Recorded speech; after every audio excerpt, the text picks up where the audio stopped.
12th day of Christmas, my Maggie can do me. 12 spicy suya, 11 rishi. 10 rats on my mind, 9 left for the road. 8 days of Kwabi, 7 pepper soup, 6 sisig snails, 5 fried fish, 4 cocoa bangos, 3 patty jollof, 2 giz dodo. Agogo with the goose. On the 12th day of Christmas, my Maggie can do me. 12 spicy suya, 11 rishi. 10 rats on my mind, 9 left for the road. 8 days of Kwabi, 7 pepper soup, 6 sisig snails, 5 fried fish, 4 cocoa bangos, 3 patty jollof, 2 giz dodo. Agogo with the goose. Navidad, Feliz Navidad, Feliz Navidad, Feliz Navidad, Feliz Navidad, Prospero anno y felicidad. I wanna wish you a Merry Christmas. I wanna wish you a Merry Christmas. I wanna wish you a Merry Christmas from the bottom of my heart. Sing along, say so make I tell you if you never hear. All man just want to feel Larry. All you want know is the end of the year, so you better come near, make we vibe and celebrate. Yeah, it's a joyful holiday, so we are flakes and we share that love and care. So you want know it's the end of the year, so you better come near, make we vibe and celebrate. Who said? Hey, somebody say, you say, somebody say, you say, Merry Christmas.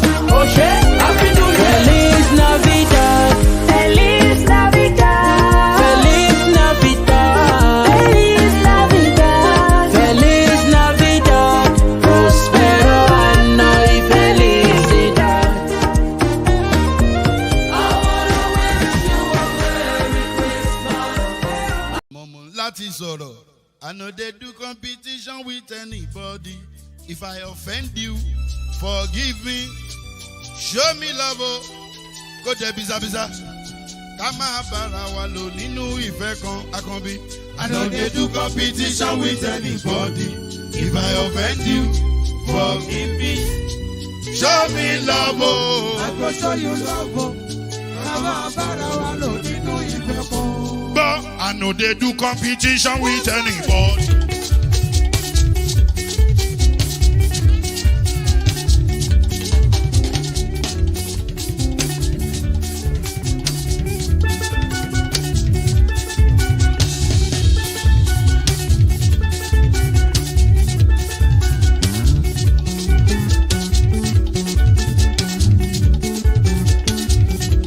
If I offend you, forgive me. Show me love, oh. I go show you love, eh. Ká má bára wa lò nínú ìfẹ́ I kan. no dey do competition with anybody. If I offend you, forgive me. Show me love, oh. I go show you love, oh. Ká máa bára wa lò nínú ìfẹ́ kan.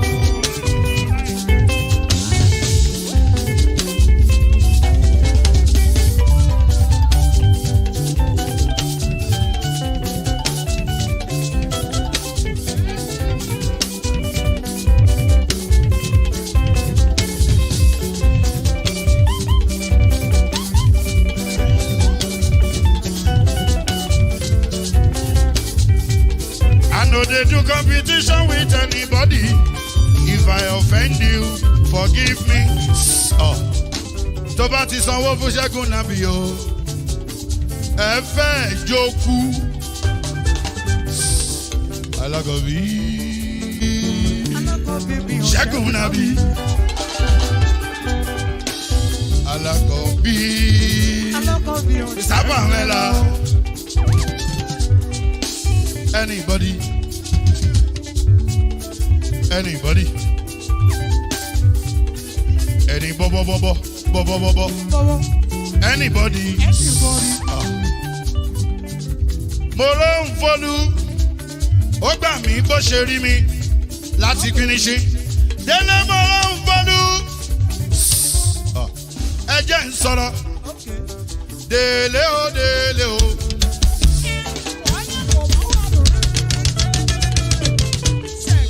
All right, then, if you hear of the statement, if you listen to it very well, he is systematically agreeing to my terms, but he doesn't want to come out a fool to say I support that the people they are ruling over are the people.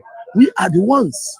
And the people that would protest, we are the ones. Yeah, he said he's campaigning for military. Yes, the military are talking about. Military are talking about. Number one, this man has succeeded in buying all the only military men. This one, the military cannot take over. He has bought all of them. Yeah, he was trying to absolve the military of this endemic corruption, but the militaries led the foundation of this corruption. Listen, Nigeria is bigger than a country that military can take over. As it stands today, the power still lies with the people. You didn't get it. That's what I'm using. We're in a democratic era. The power is with the people. We voted you to power. The same we can go on the street and protest and say, no, we don't want to again. That's what I'm trying to say. The people voted you to power. You did not come into power by somebody electing you. It is the people. Judging by the massive vote you gathered, the people gave you the votes. Are you now agreeing that the vote that was given, that he merited the vote from the masses? But whether he merited it or not, or whether it was an arrangement from INEC, that is not the issue here. The issue now is that let us assume the people voted for him. Fine. Then the same people voted for him, the same people that voted for him, is that coming out to say, we don't want you again? There's no problem then. The only thing I keep telling Nigerians is, let us unite. We keep complaining Nigeria. We are just complainers. Nigeria, you are complainers. Time for action. Let us go to the streets. We don't want Tinubu again. We are done with your government. You don't want him again. You are by extension saying that you have no confidence in this administration. I have never to chart the way forward for Nigeria. I have never from beginning had any confidence with this administration. Let me tell you, they promised you and me December there's going to be fuel. They are putting a Port Harcourt refinery. What is happening now? They are saying after the unitized season that it will resume operation. Let me tell you something. After. You see, one before, what they told, that's what I'm saying. So we know that this thing cannot work. The truth is that we Nigerians, I wish I'm a Ghanaian. I swear, I went to Ghana and I saw the way they do things there. They cooperate. If you want to die, let us all die together. If you want to leave Ghanaians watching me, I praise your country. I wish I'm a Ghanaian. Being a Nigerian is just something else for me, because this country is where they talk and no action. But in Ghana, action speaks louder than voice. Can you take the lead? Can you take the lead? I can take the lead. Listen, let me tell you. I want to say something. If you all could recall this, if you all could recall this face, I was the one that did something that went on viral when Buhari was there, when I was accusing his government of so many things. When I confidently said so many bad things, even my family members were calling me to order that Buhari can carry me. I told him, forget that. I'm not your popular. If you carry me, that will make me popular, which I said there. I said there that I am not a popular guy. But Buhari, if you carry me, I will become popular. And I'm looking forward to that time. And nothing was done. Of course, I meant the word then. Because if you carry me, I too will start appearing on Punch newspapers. And now, another thing is that the government acknowledges that Nigerians are passing through tough times. Now, the question is, how long will they continue in this abysmal decline? How long will they continue this torture? Living in this torture, pain and agony. Mr. President, I want to say this, but if I say it, you are not going to agree with me. But I don't want you to agree with me. The son is yours. Religion is among the reasons where the religion is the problem Nigeria is facing. That's the truth. Now, when you look at it, we look at Christians who preach Christ, Christ, Christ, Christ, Christ. We have Obasanjo there. He's a Christian. Good Lord Jonathan is a Christian. Now we have Buhari there. He's a Christian. He's a Muslim. Now Tinubu is a Muslim. To tell these two people are the one. Two problems in Nigeria. How come you go to your church where they preach Jesus Christ from January to December? From January to December. Now you are in power. Use that your teaching that they teach you in the church to do something. You refuse. Now you are using devil's teaching.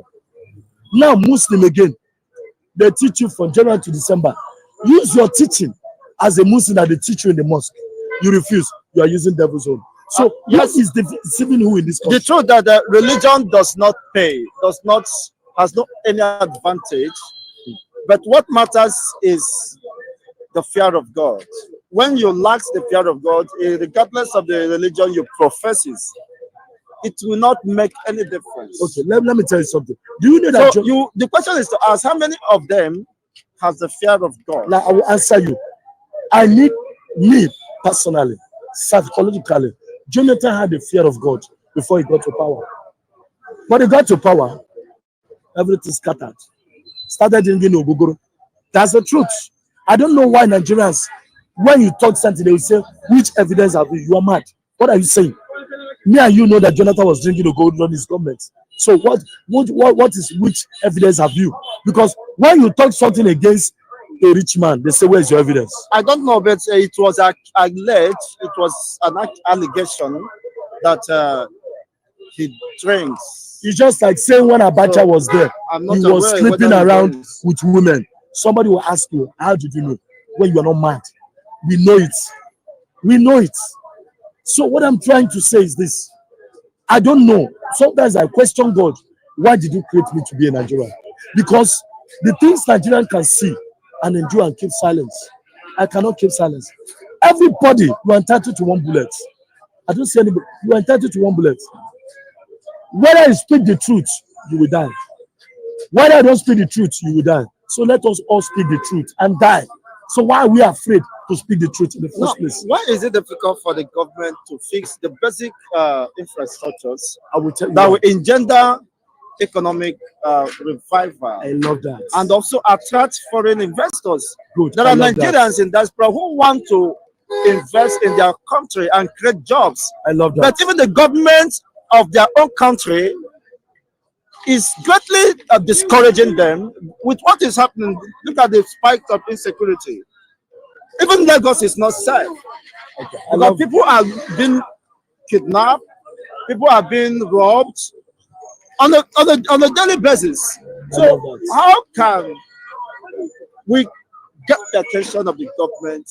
I love that. I want to link it to the Christians. See, let me tell you something. Nigeria is just like the Christians. You know why I said so? When you go to the church, the pastor only recognizes the rich people. The pastor does not recognize the poor. That's exactly what is happening in Nigeria too. Nigerian government is for the rich. Not all the pastors. No, excuse me. I want to say something.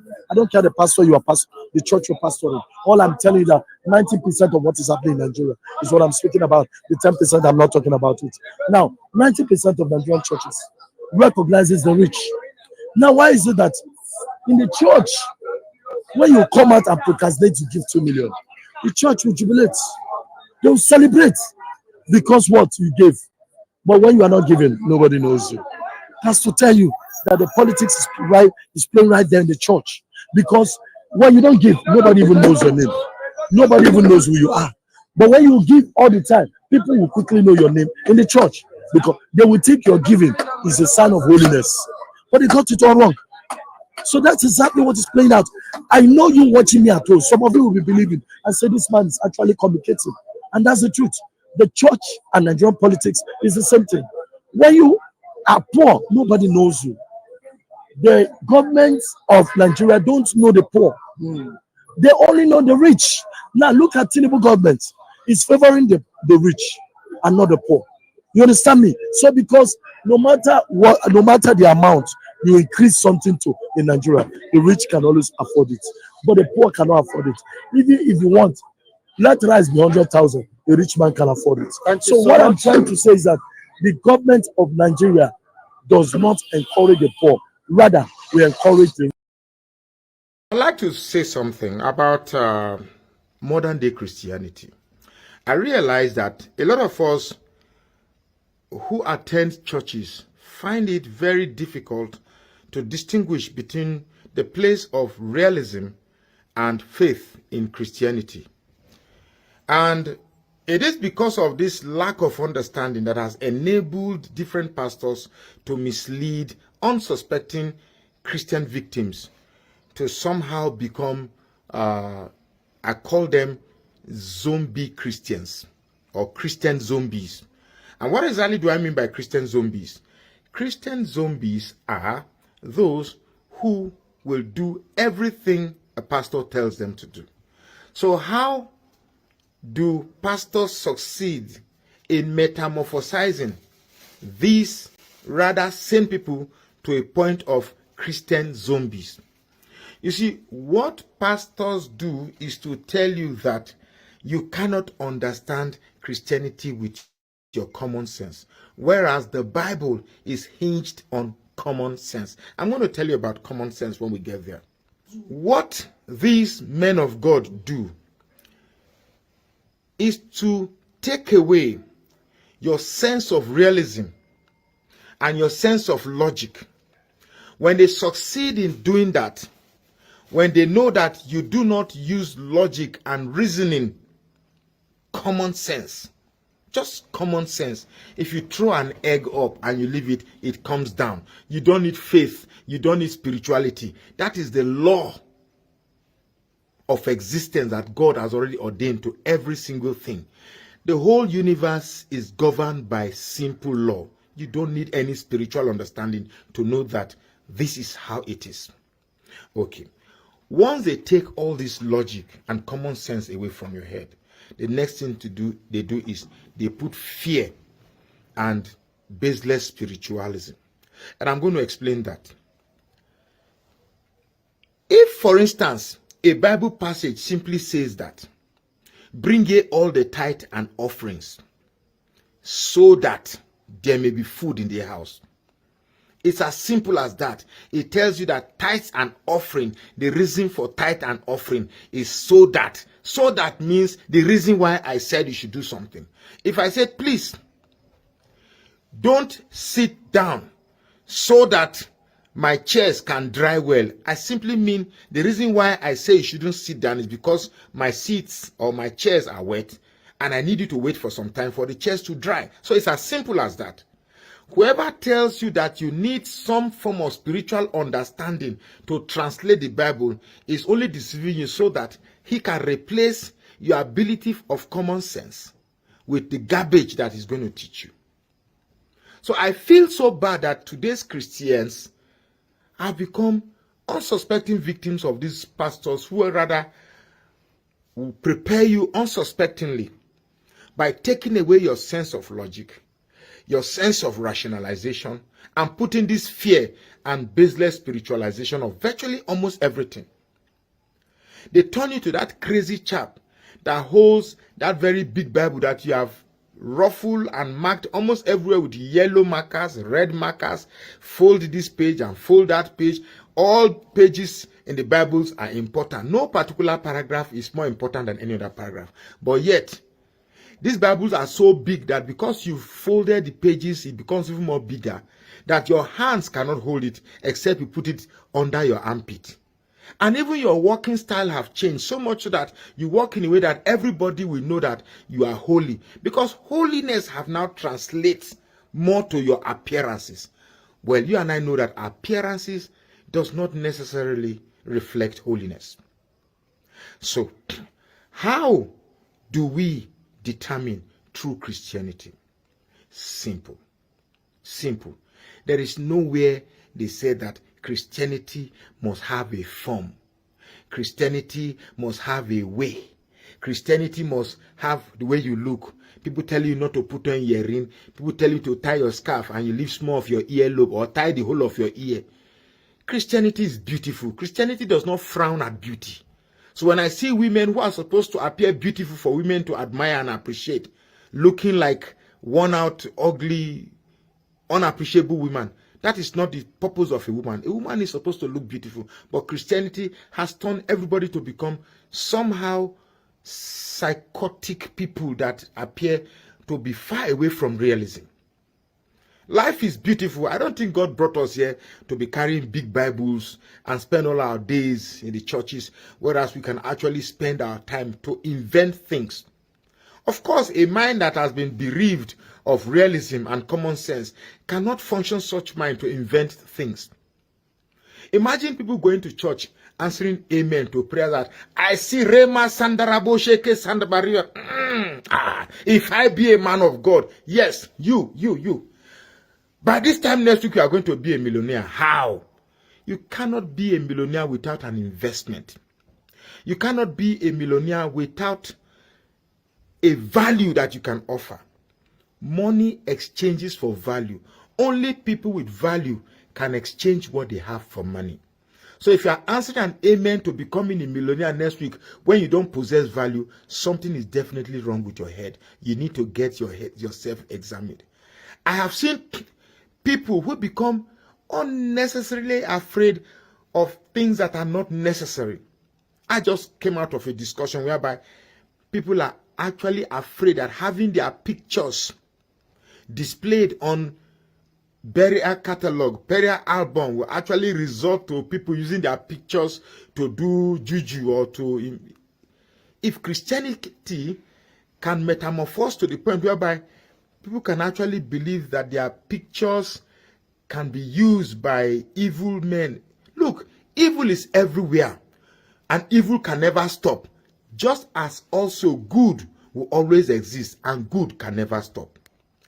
Aeroplanes are crashing, but people are still joining aeroplanes. People are having accidents with vehicles, but people are still joining people are still joining vehicles. So the fact that evil exists does not mean good does not exist. The point is, which do you choose? In the part of always fearful of evil, or in the part of always expecting good? I choose to expect good to always be part of my life. I don't have any business with evil, so I don't need to be constantly afraid of evil because I have fashioned my mind and my soul to be in relationship with what is good. And that starts by attracting good to yourself. Attracting yourself to good people, attracting yourself to good environment, good food, good everything. You cannot be sleeping in a rickety, dirty bed where children don't peace put and you say you cannot have bad dreams. You can't sleep in a good hotel with fluffy pillows, white bedsheet. Only the white bedsheet color will make you dream of heaven. But you'll be having bedsheet that is so old, it is torn, the pillowcase is sunk, the center of the bed is sinked in, you don't have good sleep, you have restless night, and because of the anger of your soul that is not at peace with your spirit, you start dreaming bad dreams and start seeing your mothers, your fathers, people that you love, you start seeing your dreams as evil people, and then you wake up with something, I see my brother. Dr. David Briggs. I'm of River State. I'm an elder statesman in River State, and I've been in and out of government. In a bid to answer your question, I think it's more important because I've had a lot of comments, and every person that has commented has always been on the why question. Why will Sim sign that kind of document? Why didn't he run away? Why did he not reject it? Why would the president present that kind of in a meeting? Why did Odele not reject it? Why? And I think that is not the best at this time. What is most appropriate is what happened. And that's what I want to address. What happened? Actually, the understanding, and I'm saying it from the primary point of view that I'm a participant in that purported meeting. I was there, so I'm a witness. So what I say is primary, not secondary. We are invited for a meeting, but that was not a meeting, because a meeting means opinion will be sought. There will be discussion between both parties and resolutions will be reached. But that is not what happened. What happened is that Mr. President walked in with a written resolution, addressed us, and declared that what he has in his hand is a presidential proclamation, a presidential directive, and at the point withdraw and emphasize the fact that he is the president of the Federal Republic of Nigeria. Therefore, he can whip, and anybody who tends to say no to what he's saying, it has consequence.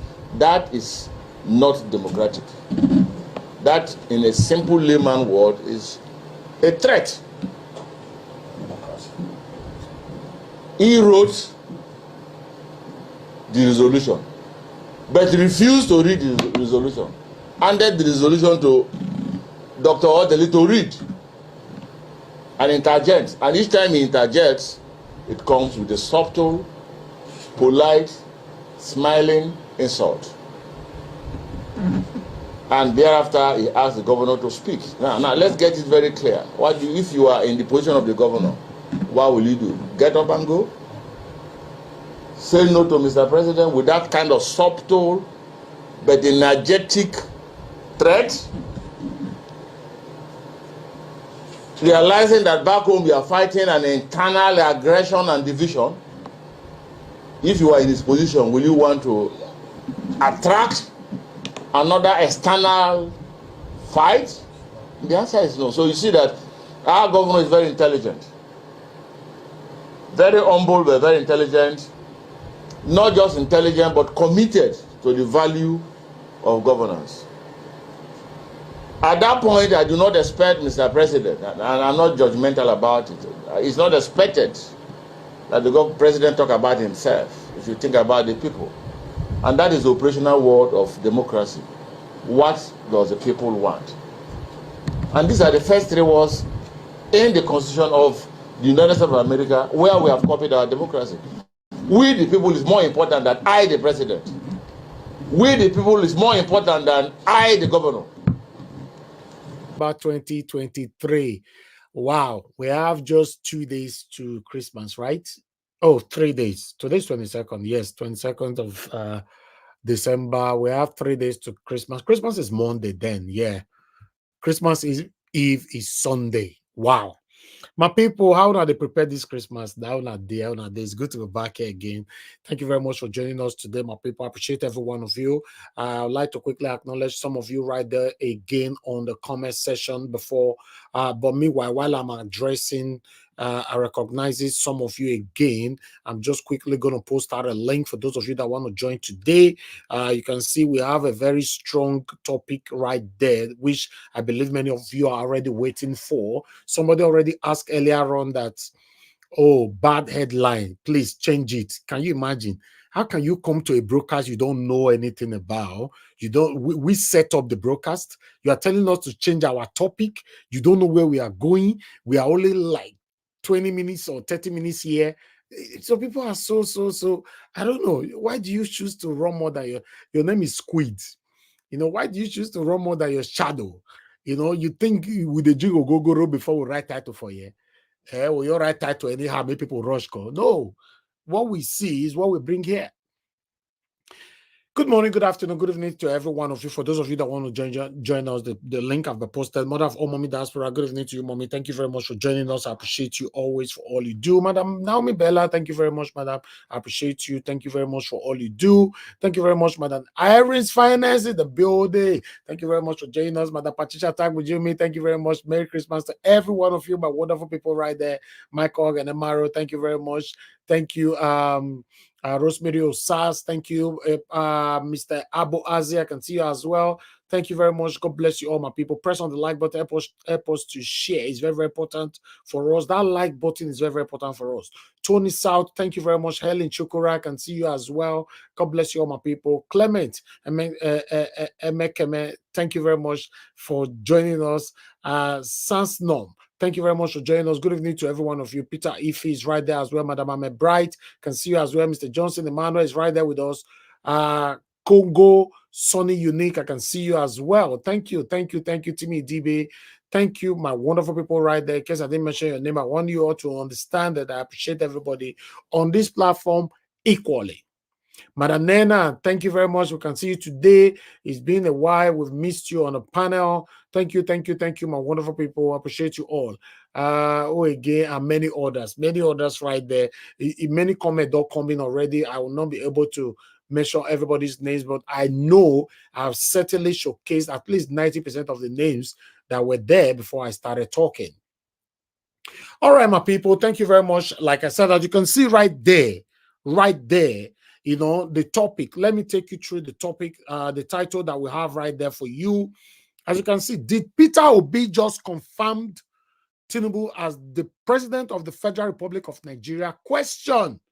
Maybe now only you will answer after our presentation later on. Yes, because this one now don't catch fire for somewhere for Twitter, according to the tweet by our own principal, Mr. Peter Gregory Obi. We are going to be taking on that shortly. So then we have another one, which is Edo governorship race. Agbonayinma Eyozua, he's a governorship aspirant. He went to Arise today. Oh my God. People that normally come out to rule us, I don't get it. I don't understand how we find ourselves in this situation. I don't know if some of you have watched that video, but I'm going to be rebroadcasting that video again later on. Maybe now, let's take this video first before we come back to Peter Obi's own and people's reactions. My people, press on the like button and help us to share. The reason why that we have to bring all this here, you will get to understand it, most especially Mr. Peter Obi's tweet. Yes, it's very, very important. We need to know. Thank you. I can see more people coming in right now. Gift I want for thanks for joining us. Watch it here, Morigi. I can see you just coming in as well. Thank you, Truth Teller. I can see you right there. Thank you very much for joining us, my people. God bless you all. Thank you, thank you, thank you. Let's quickly take this one together. Then first, so that I can take out the video that I have for you, we go to articles. Listen, let's watch this video. I'm going to analyze this video, take it one by one. Thank you. God bless you all. Press on that like button, my people. It's very, very important for me. Press on the like button. And if you can, press on the $ as well. Support us. Encourage what we do for you right here. Ahead of the Edo State 2024 governorship election, the All Progressives Congress, APC, has said the party will not zone the ticket to any of the senatorial zones of the state, but would look out for the best aspirants with the capacity to win elections for the party. Besides, it cautioned all aspirants to avoid vile campaigns and personal attacks, since the primary election that would produce the candidates of the party is an internal contest among members of the same family. As the ruling All Progressives Congress, the APC prepares for its primaries in the first quarter of next year, 2024, Honorable E.J. Agbonayinma, 2024 governorship aspirant on the APC, has promised to turn around the state economy if given the mandate. Joining us now on the morning show is Eyozua Agbonayinma, 2024 Edo governorship aspirant. Good morning and welcome to the morning show. Thank you for having me. Wonderful day. Good morning to our people out there. And compliment of the season to every Edo sons and daughter and Nigerians in particular. Happy to be here with you. Merry Christmas. Merry Christmas. Merry Christmas. Yes. Edo 2024. First, before we can even talk about the elections, we had to first of all cross the hurdles of the primaries, the APC primaries in your case, which is taking place in January of 2024. Correct. The first question I'll ask you is, how confident are you that you would clinch the ticket of your party amidst the very, some very, very important names right there, looking at also being the flag bearer of the APC in Edo State? And then how confident are you that the APC can take back, let me put it in that way, Edo State from a PDP-led government currently? Well, thank you very much for that wonderful question. I want to put it straight that... My people, this video is very, very important. This is the second time I'm bringing this particular man here. I believe a couple of weeks ago, we brought him here. I believe that was the first time he declared that he wanted to run for the governorship race, for the governorship seat in Edo State. Then we talk about his video, but this particular one will shock you all. I want you guys to pay attention to it, because if you don't pay attention to the leader that want to lead you, then the only person that will suffer at the end of the day is you, not the leader. My past records, my report cards, definitely will prove me right, how strong and confident I am, having done all that I could in everywhere that I have worked as a former senior aide to Comrade Governor then, His Excellency Senator Adams Aliyu Shomole. Having been a former board of director of Nigerian Railway, having worked diligently and able to put things straight to the glory of God. You can't talk about Nigerian Railway today without the effort I put in to see how far we can go in our dear nation. Apart from that, I went to contest for House of Reps, and the good people of Ego Federal Constituency came out en masse to support me, and at the end of the day, I was, and I became a member of the House of Reps, and I took an oath. I went there, and I gave it all, and I did a lot. Not just sponsoring bills or moving motions. I was able to bring to bear to the doorstep of my people infrastructure development. I'm talking about skill acquisition, multipurpose hall, women empowerment, youth empowerment, ICT center that are built across the 2 local governments. And let me also let you know, one of the local government, which of course I represented today, has most of the, electoral votes from that area. That is Ikpobaha precisely, and Ego as well. And when you look at it, a lot of people are talking about running for the office of the governorship of Edo State. So I often said that this is serious business. This is not the old game that we have been playing in the past, where people now buy, just thinking that 4,000 naira can win by giving 4,000, 2,000 to people, bag of rice, and call it politics of giving money just to buy your way out. The errors, those are no longer in vogue. So we need to be serious what you intend to do to change the narratives, making Edo State to be among the best state in this country. It is possible, it is doable, but it's going to require the collective effort, patriotic Nigerians and Edo sons and daughters, home and abroad, being able to bring intellect. Let me say this, not just because I live in America for over 31 years. If you look at the former president of the United States, Bill Clinton, what made him to be so... My people, make una not forget, this man don't talk for 5 minutes now. At the moment, we never get 1 point, but we are getting somewhere. Make una put una eyes... Hey God, make una concentrate on Rufai. The way they sit down, the way they look and I laugh. Laugh almost pushed me come off of my chair today. Look at the way, make una look at Rufai they sit down, how they fold the arms, how they look this man, and look at his response later on. Popular and doing well in no ramification was as a result for him being able to bring to the table like minds, those that are willing, that have desire, burning desire to say, look, we must do something differently. And that is what I want to do. We have a lot of brains, and some Nigerians in abroad, it's how they excel all over. I know them. I know a lot of them. They're doctors, lawyers, engineers, military, retired. Now, coming back home, I've seen the good things, the social structures, social amenities, being able to have that mindset that whatever opportunity you are given is a service to humanity. People will say that democracy, in Nigeria, is upside down. Yeah, you can call it, because the people that are supposed to serve, they are not seeing what's supposed to be on ground. All we hear right now is pages of newspaper, on radio, television, just saying things that is not on ground.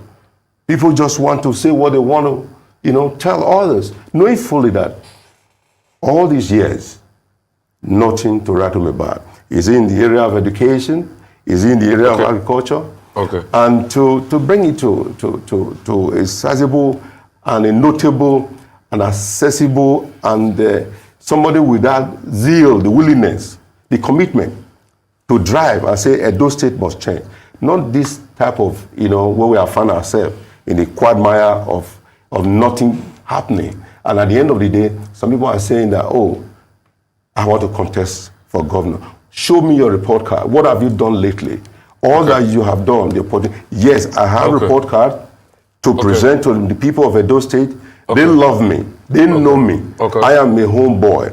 I came here and I came. So I have done well in all ramifications. Thank you. Good. Merry Christmas once again. Thank you very much, Rufai. Yeah. Looking bright. Pray for felicitations for the new year. So you were talking about at first politics of rice and beans and all of that. When I see Rufai, if I pray for her first, Rufai, he pray for her, he pray Christmas prayer, everything, he pray for her.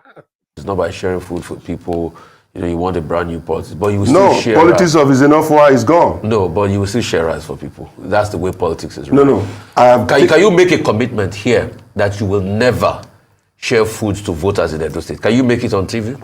Can you make it a commitment? Hold on, Rufai. No, this is my first question. Listen to me. Yes. I'm the one talking. You ask a question, let me respond to you. Yeah. I have made a vow. Yeah.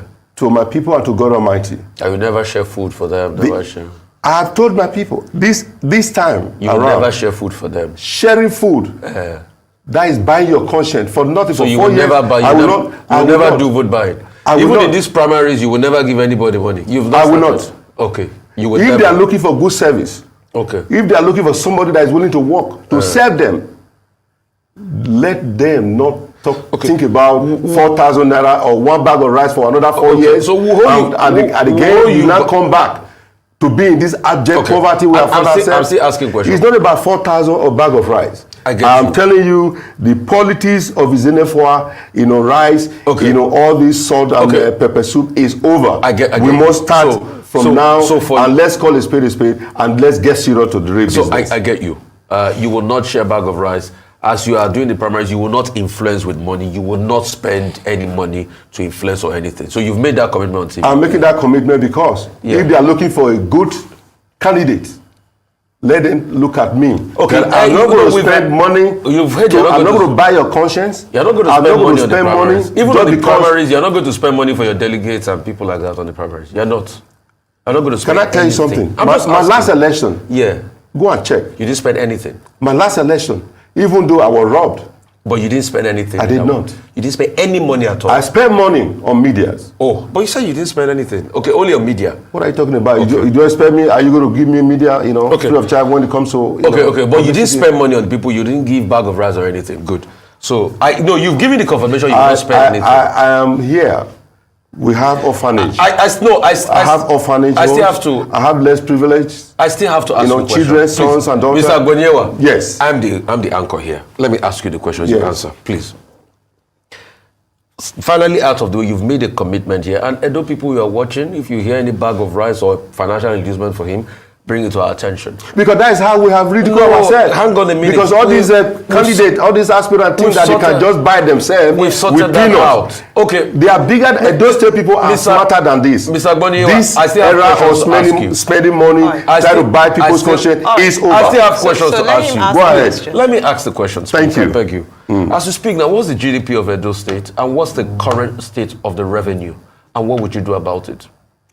Let me tell you something. We're talking about GDP. I was reading. They said, 25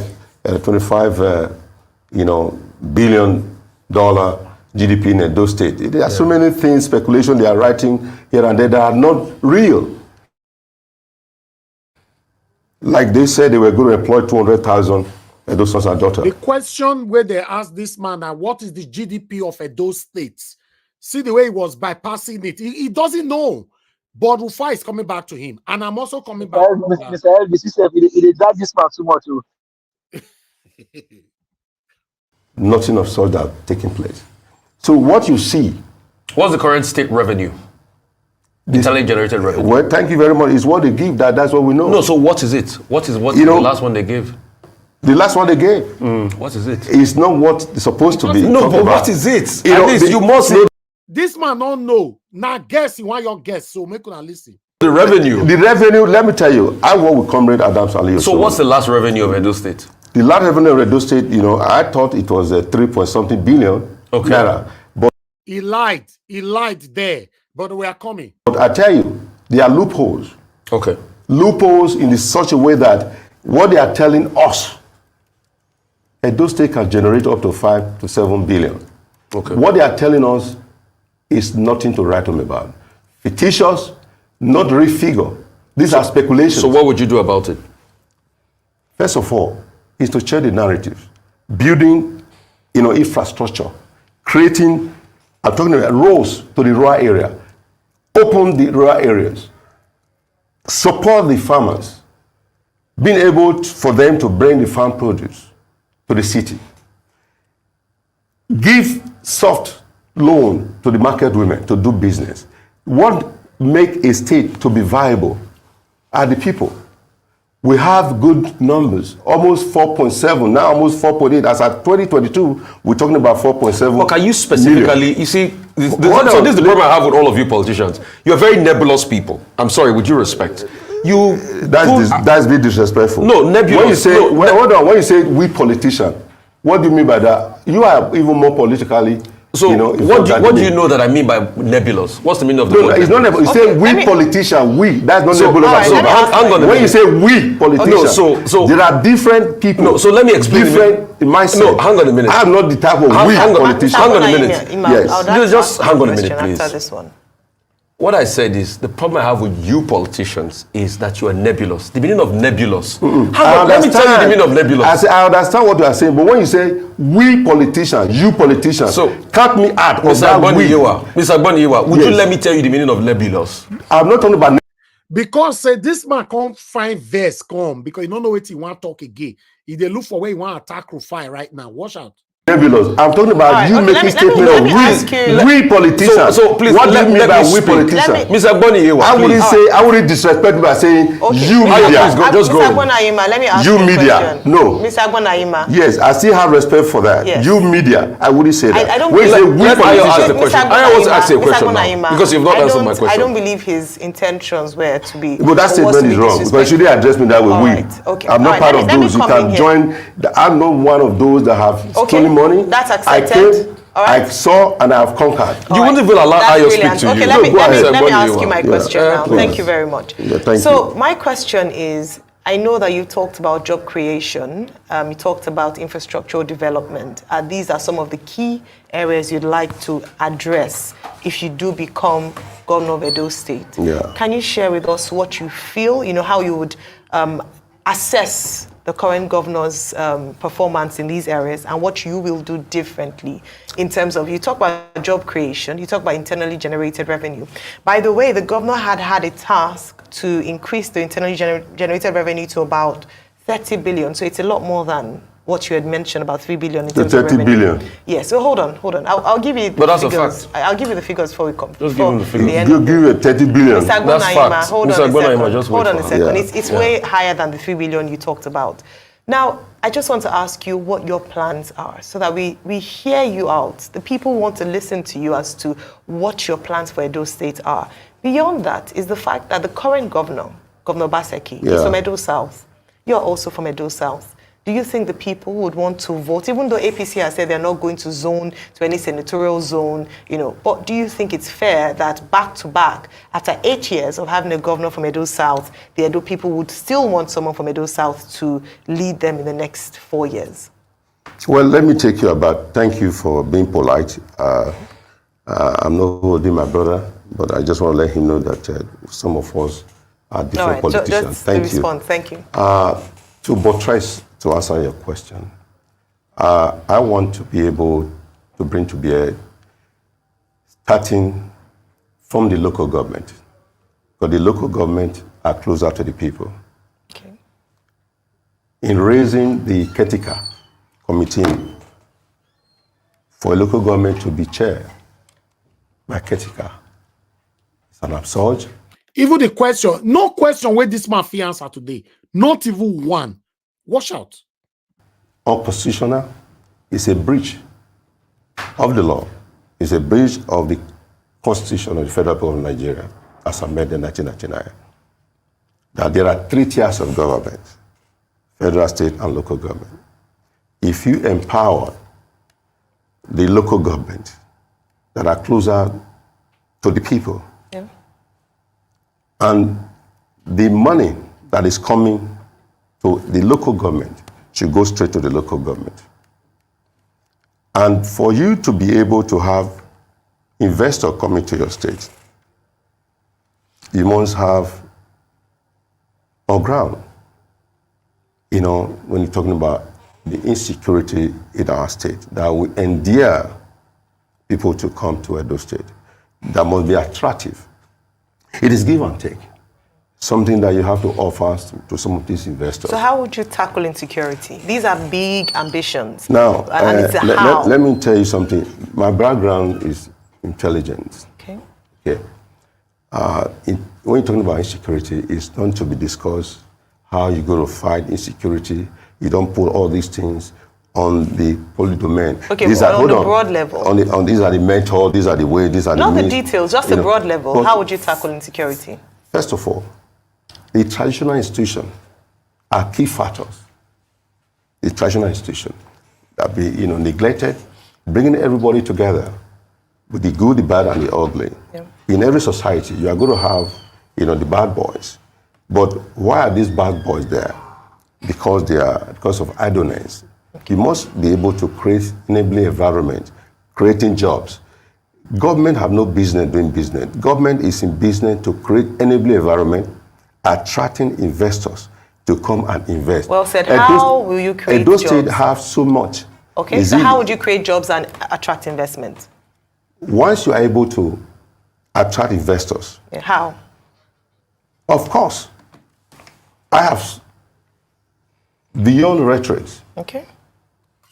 Both internationally, globally, in this country, to bring investors to Edo State. Edo State we have oil, we have gas, okay.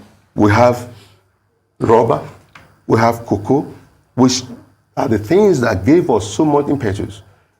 Growing up, I used to see cocoa farm excel in Edo, rubber excel in Edo. My father was a cocoa farmer, one of the biggest cocoa farms in Edo there. All right, okay, so let me move on to the second. It doesn't end there. Okay. Let me come. So at the end of the day, you are able to have every quarterly, to have a town hall meeting, to be able to interact, talking about insecurity now, bringing all the traditional rulers, bringing all the youth together, the market women, having a broad mindset together to discuss. This is not a one-man show. Being a governor, you are just the administrative head. So bringing critical stakeholders You must bring all these critical stakeholders on board. You must relate to them. The second question about Edo South, because of our time. Second question about Edo South, you being from Edo South, Governor Obaseki from Edo South, would the people be willing to have another governor from that same zone? Why not? Everybody have the right to aspire. So Governor Obaseki is from Edo South. That does not stop me. When Oshomole contested for governor, people from Edo Central contested. People from Edo North contested. People from Edo South contested. So nothing stopped anyone. It is their fundamental human right, absolutely, to contest, to aspire, to win. So the truth of the matter is that for me, I'm here to talk to the people. They know me. They know what I have done in the past. I'm not a stranger to them. I am homeboy there with them that over the years, they have listened to me. They have supported me across the board, whether PDP, APC. Mr. Agbonayinma, thank you so much for that. I would like to reiterate and clear this. Yeah. I'm not adversary with you. You've been here many times, all right? Yes. So you need to calm it down, all right? The truth has to be said. What I was saying is, politicians are very nebulous. What nebulous means is unclear, vague. That's what it means. So it was not an indictment on you or anybody. But listen to me. Just listen to me. I wanted specifically to know the plans at which you are going to, specific step-by-step plans to revamp or increase the GDP of Edo State. I have been able to point out the facts right to you. And I'm also asking you the question on internally generated revenue. I need specifics. I need data. Take, for instance, you say your father was a very big cocoa farmer. Appreciate. The question is, what's the capacity of cocoa production as we speak on ground in Edo State? How many tons are they producing? And how can we improve upon it?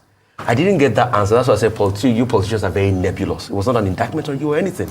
No. When you say we politicians, that's why I disagree with me. It's not about nebulous. That's not the issue. So that's not go the for board it. of contention. Tell us as we speak the specific number of internally generated revenue. How much is the state generating as we speak? And how do you hope to improve it with step-by-step systematic approach? That's just it. Sell yourself to us. Listen to me. How much is the IGRO? Thank you very much. Yeah. The IGRO that internal generated revenue that you're talking about is what you are hearing. I was in government with... You see this man, let me stop it right there for now, my people. Let me take you guys through what this man could not answer. Somebody that wants to become a governor of a big state like Edo State doesn't know the IGRO of the state. And you want to become a governor, that will not be see finish. My people, that will not be see finish. These people too see us finish for Nigeria. To be honest, let me take you guys through this quickly. This man talk say, wait till they talk. He say, as for him, the IGRO is about 3 point something billion. And he was also accusing Governor Obaseki. Governor Obaseki, good or not good, he's not completely a bad person. It's not completely a bad person. You cannot sit there and be destroying his name, but you don't even know what the man is doing in the States. Then why do you want to become a governor? That is what I'm asking. My people, make una tell me, let me put it on the screen before I move on with what I want to say here. Let me put this on screen. One moment. This is what you get. Most of these people are dumb. They don't know what they are doing, and they want to become a governor. Eh? They want to use their money to intimidate the people to vote for them. Okay, now look. This is the list. In a full list, internally generated revenue by state, FCT in 2022. The one for this year, I go still bring and come. Let's quickly go on. This man say about 3 point something billion. Look at those states for here, 47.5 billion as of 2022. October this year, and they come for the final one. As of 2022, even as of 2021, you know, Edo State was very low. Let me put that on screen. One moment. Bear with me, my people. These people just come here. They believe they can take advantage of anybody and all that. I don't get it. I don't know what they are doing. Okay, look this one here now. As of 2021, it was 17.644 billion. Now tell me how is it even close to 3 point something billion where this man talk. Tell me. Okay, as of 2023, let me bring that to your screen. You know, for you guys to know that we are in big trouble, you know, by believing in these people. To be honest, because they don't know what they do. That's just the truth. While I bring that one on for you, let's continue to listen to him because I'm looking for the other article right now. One moment. I know a lot about it. Can you tell us, okay, the number we are hearing? Hold on. Now, he did excellently well. What we are seeing today, the figure that we are getting, because I work for the system, I work for government still. I know what is happening. I'm not here. Okay, so let me give you a benchmark. So what's the figure we are getting? It's not the figure we are getting. The figure we are getting is not what we are getting. No, so tell us the amount of the figure we are getting now. Okay, I can only tell you what I will do, not what they are doing now. No, but you need to have a base to be able to move from. In 2022, Edo came 8th in internally generated revenue out of 36 states with 47.5 billion. So that's a lot more than the 3 billion you talk about. Hold on. And that is true. Now I showed on your number 8, 47.5 billion. Now I showed on so. If you guys are looking, watching it from there, let me highlight it. You can see it right there. You know, 47.5 billion is there. This man, they say 3 point something billion. Where from? Away in Zimbabwe or Kenya? How? And you want to become a governor? You could not sell yourself. I can't understand it. I don't get it. No. Then are you campaigning for? No. Out of 36 states. It's not what we are getting. So tell us the amount. Okay, even when Ayo came in, for this man to just say, oh, sorry, my wrong. He was not telling Ayo, oh, hold on, are you campaigning for, or he was stammering. This man just came to a national TV to disgrace himself. And you see, we still have gullible Edo light that will still vote for this man. of the figure we are getting now. Okay, the one I can only tell you what I will do, not what they are doing now. No, what but they you are need doing. to have a Okay, base let to me be tell able you to the move base. from. In 2022, Yes. Edo came 8th in internally generated revenue out of 36 states with 47.5 billion. So that's a lot more than the 3 billion you talk about. Hold on. Hold on. And then the Are you governor- campaigning for? No, we are just telling you the facts. Have you investigated that? No, we are Hold telling on. you I'm the saying facts. this So at is least what that is we- no facts to start with. I'm That is saying no you fact. can then But dispute It's it. It's garbage in, garbage out. No, I'm Really? informing our Yes. I'm We're informing informing our the audience. No, you are Mr. informing the Agbonayinma, audience, but when you are giving Mr. wrong Agbonayinma. perception, wrong information to Mr. the audience, Agbonayinma. where did they don't get for My the brother, internal revenue? Okay, so how generated much revenue? My in your brother, calm down estimation? now. My brother, How much Merry in your Christmas now. Just calm How down. much in your estimation? So I'm telling you the official figures. It's up to you to dispute it. The official figures as at 2022, and other states are also represented. Lagos came number 1 with 65. According to Nigeria Bureau Yes. of Statistics. So this is Abi? 47.5 billion naira. Was that investigated as Hold an on. investigative journalism? What?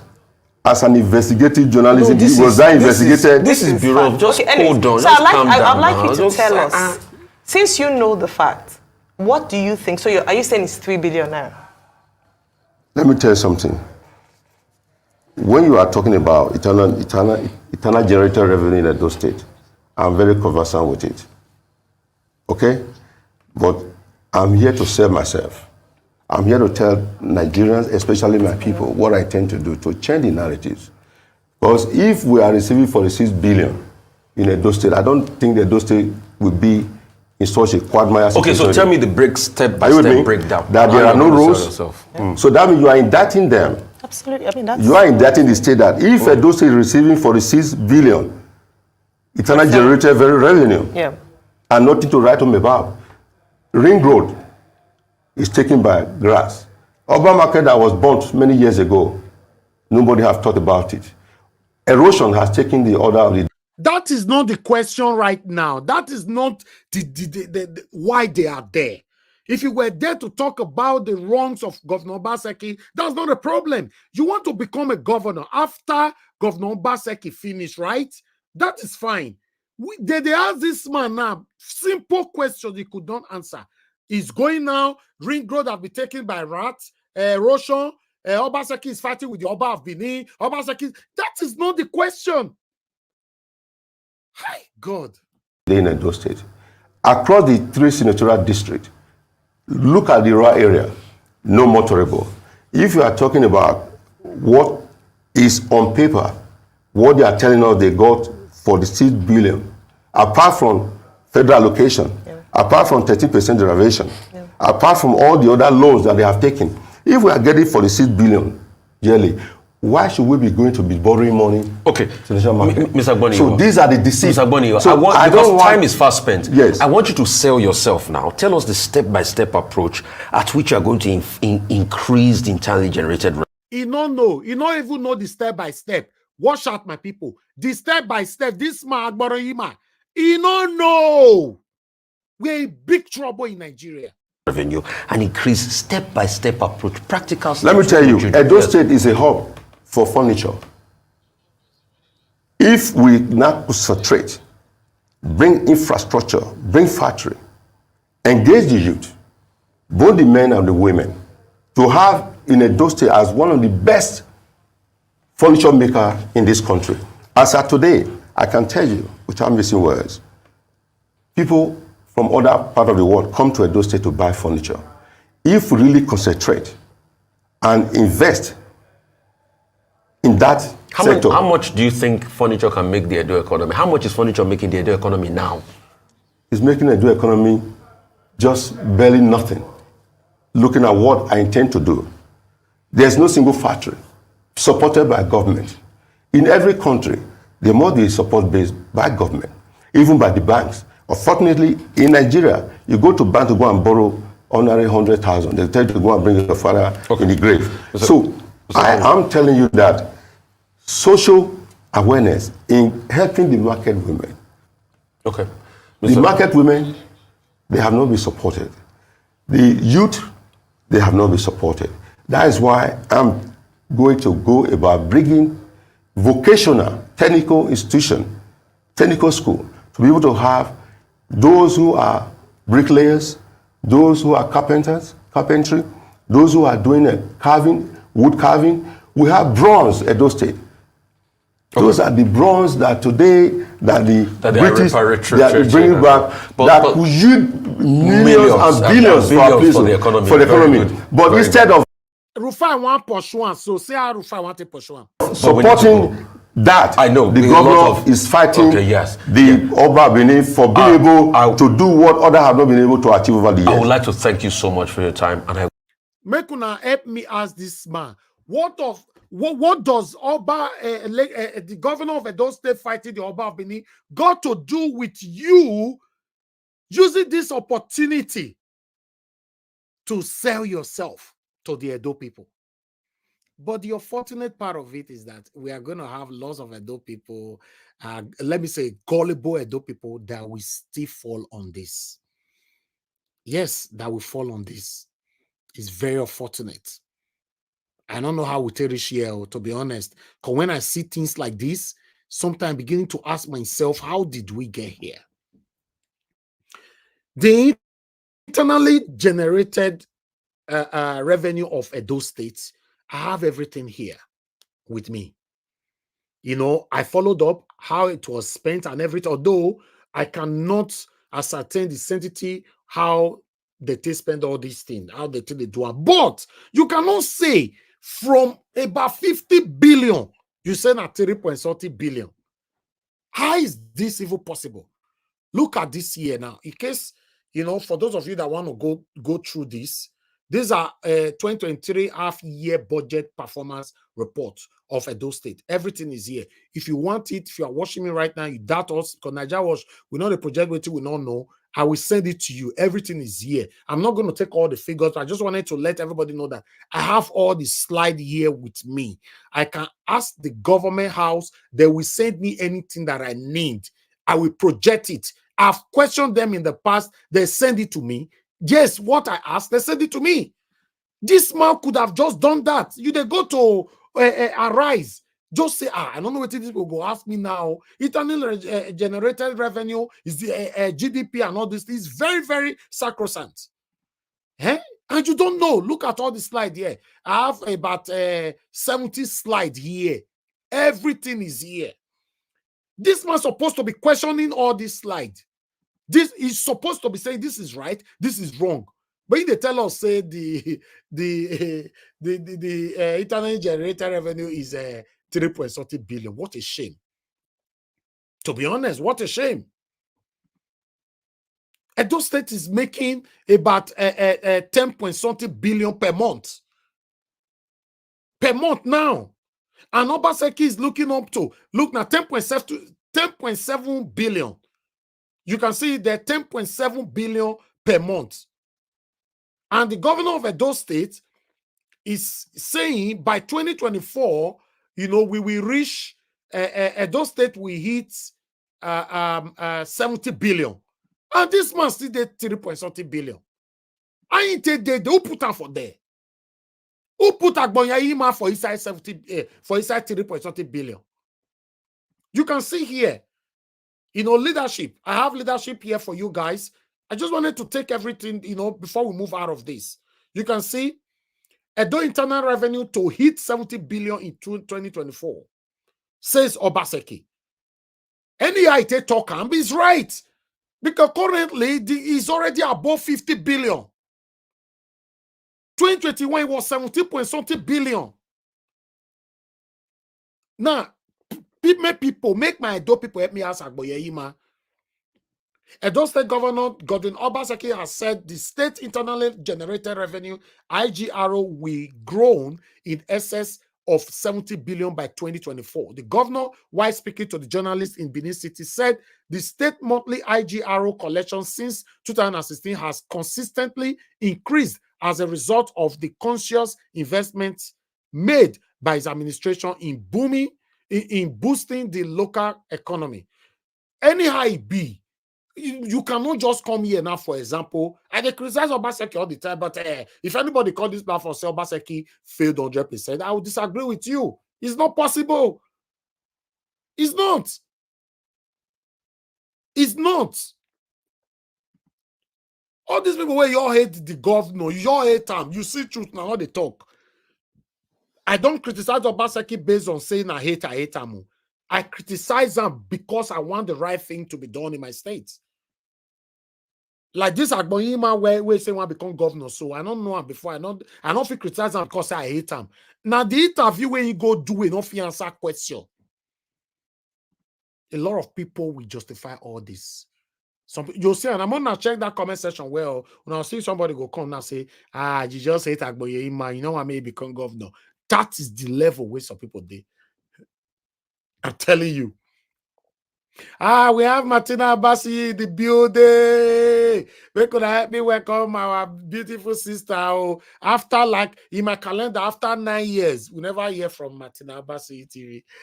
Thank you very much. It's good to hear from you. Thank you. Thank you. Merry Christmas to you. Thank you very much, everybody, right there on the comments. I was not actually following the comment section because so this is our presentation in the day as it gets. But meanwhile, let us quickly move out of this. Let's move on to Mr. Peter Obi.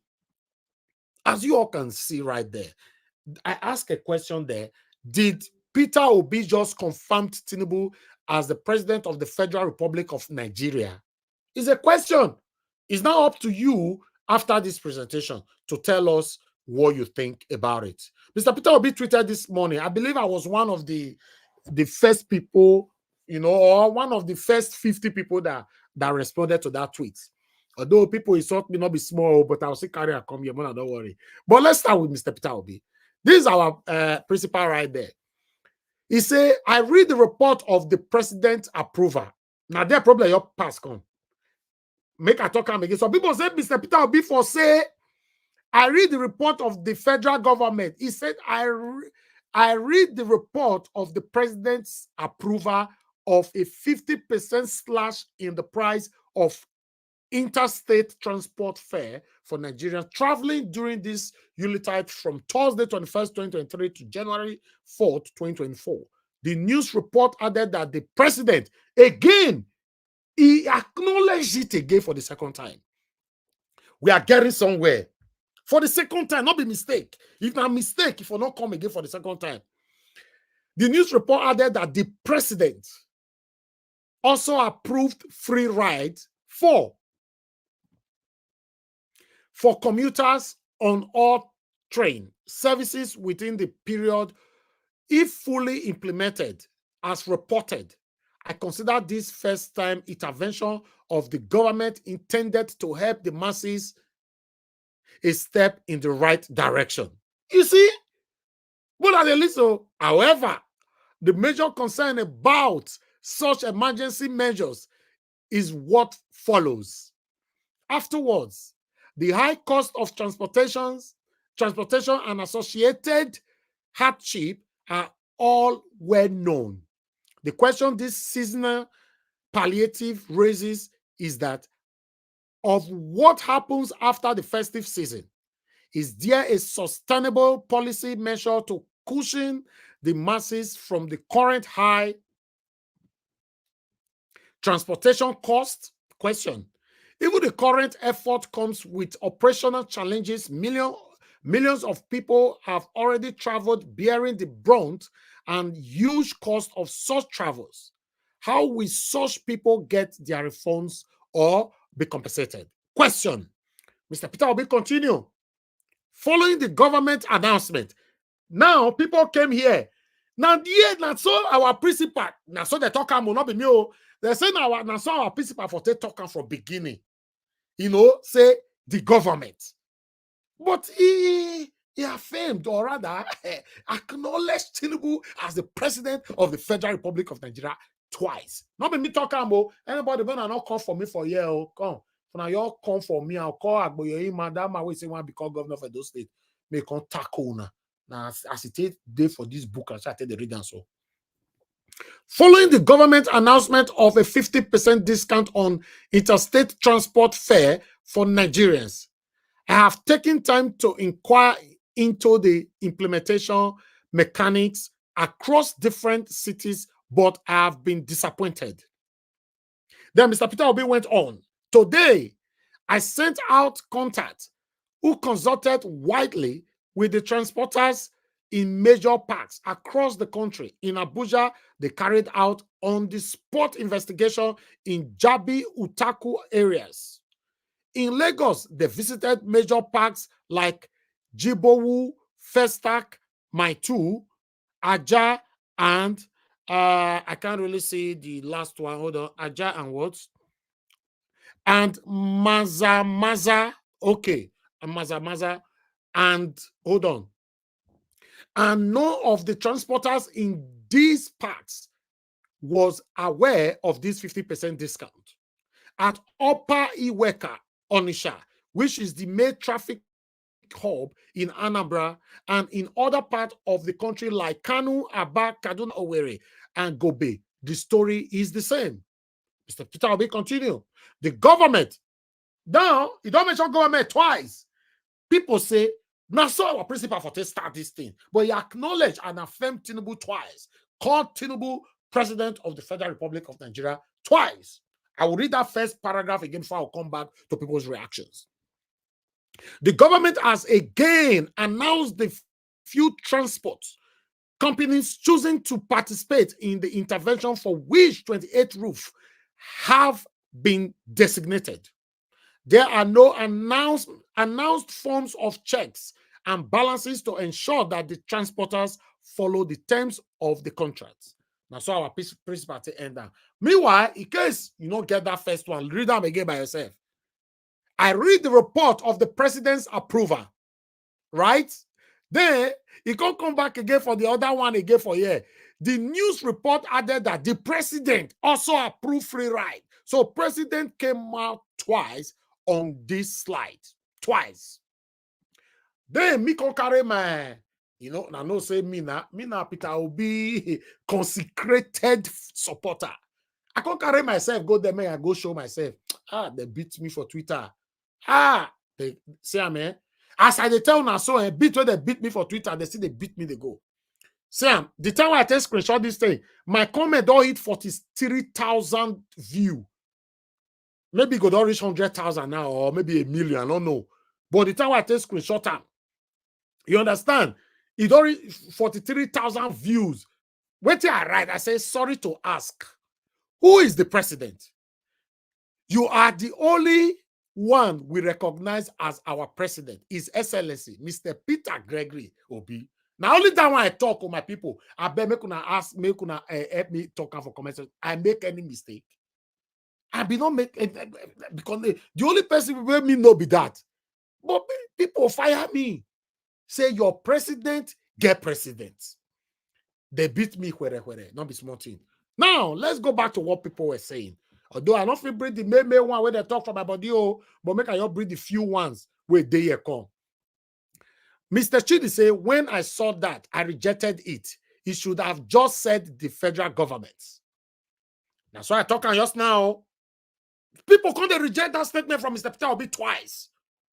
Confirming and affirming at the same time Tinubu as the president of the Federal Republic of Nigeria. So in case anybody from my platform called Tinubu president, one another insult them again, call Peter Obi don't take the lead because I am not Peter Obi will not be with the follow. Me not understand now. Okay, let's move on. Nasri said, even your principal has succumbed. He recognized and acknowledged the real president. Keep dreaming in vain. Now me they talk to me. Then this one can't come to me again. This one can't say, Excellency, sit down, dear Mumu. Even Peter Obi has moved on and accepted Tinubu as his own president. They call me Mumu for there. You know, say me not the hide anytime. They say beat me where they can't come here. Jethro can say your president self they fear to address himself as president. You better pack one side. Mumu didn't. Hey, beat where they beat me today, God. Anyway, more move on because I don't cry tire. I just say make I manage myself. Make I count these brokers because they beat me. Now Twitter I heard this morning. They beat me whatever for that. But meanwhile, let's move on. Adekule can say he can't laugh. The gentleman knows his place. Unfortunately, some of you who follows him don't know that. That he pay me. Then we'll conquer another person for here. Heritage Computer.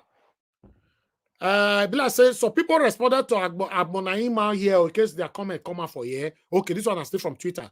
This one has Heritage say, I beg, please go straight to everyone's public and private sector and remove the president's portraits and hang Obi on there. You are playing. So continue playing with your thoughts. I think, say, you said you are going to court. Have you through with your case? International Black King said, your mentor, Mr. Peter Obi, addressed Bola Ahmed Tinubu as the president of the Federal Republic of Nigeria, but you are here asking a jump question. Shinedu, when will you grow up? They call me Shinedu for them. They say automatically now, they say Shinedu now come be my name. I want a better country, I'm Shinedu. Just because I want a better country. I'm not Shinedu. So you people now be calling me now, Mr. Evis Shinedu. When I don't say, either give me for Twitter now. Then let's go to Agbonayinma. This one say, if only every media in Nigeria can be this objective, Nigeria would have been better. Rufai, kudos to Rufai. This one can say, Agbonayinma will never forgive himself for accepting Arise TV invitation. Why this one can say, you have just screened this guy out for Edo State 2024 race. We have 61 more aspirants to come to Arise for a thorough baptism. Kai. Now, wow, Rufai finished this man today, no be small. My people, ladies and gentlemen, everything I get for that today, that will be that. So where could I call tell me? Where could I call say, they don't commission they do that for inside comment section. Or you mean they don't commission they do? I be like all of them give me this shit they do today. Not be obedient again. And the way they don't call me just because I support I will be and I did fight for better Nigeria. Now tell me. So everybody where they support Peter will be na Igbo man. But that's where our principal do. Anyway, I don't go talk. I want more to talk for this thing. Good morning, good afternoon, good evening to every one of you. I appreciate you all, my people. Thank you very much. This is the end of my presentation. I would like to start hearing from the people. I'm going to post out a link again. I would like to take calls first. Take one or two calls first. I have a caller already calling in. Mr. Prince Akwashi, thank you very much for calling in. Please talk to us, sir. Niger Watch. Yes, sir. Good morning. Thank you very much, sir. Good evening to you. Please talk to us. Yes, I just want to follow with your question about confirming Tinubu. If you really listen to what, if you really read it again, he's only respecting the office. Is different from Tinubu.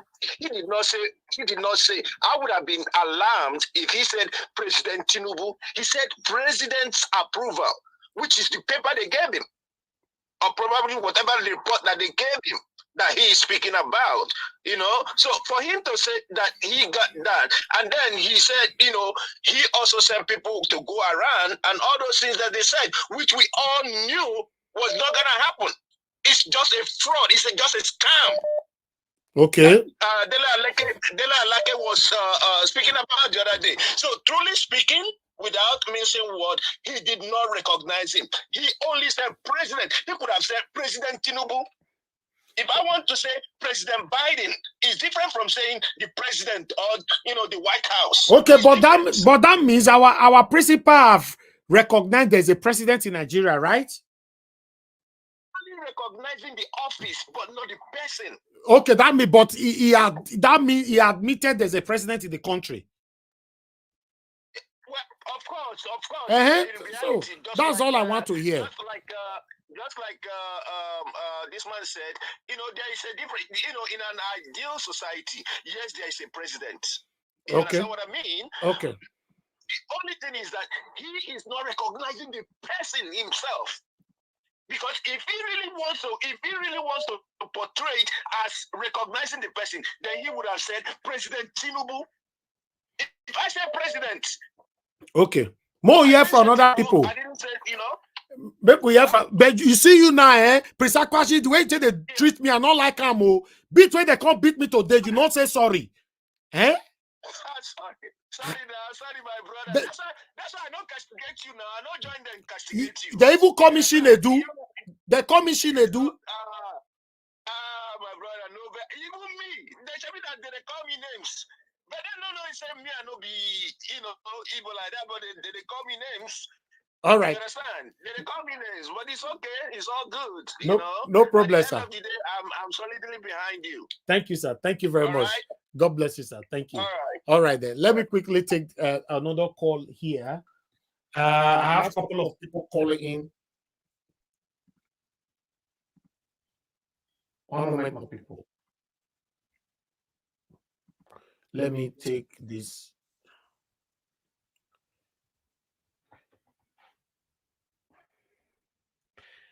Thank you very much, madam, for calling in. God bless you. It's good to hear from you. Merry Christmas. Please talk to us. Yeah, good evening. Good evening, everybody. I've been on with you. I'm always behind listening every day. Trust me. Yeah, thank you. Even sometimes, I think once or twice I've heard, some people even mention my brother on the program. I'm here seated and just watching, as usual. You know what? Like the other guy that called just said, he was just talking to the seat, to the not him exactly, because he had mentioned his name, and then again, we can't even complain because at the end of the day, we know he's our president, but what did we do? We did nothing. We all sat behind and we're looking, we all know he's not I know he's not my president. But we all did nothing. Nobody said anything. Nobody came out to do anything. So it's like accepting it indirectly because you're not saying anything. You're not coming out to even protest. So that means that you're accepting it.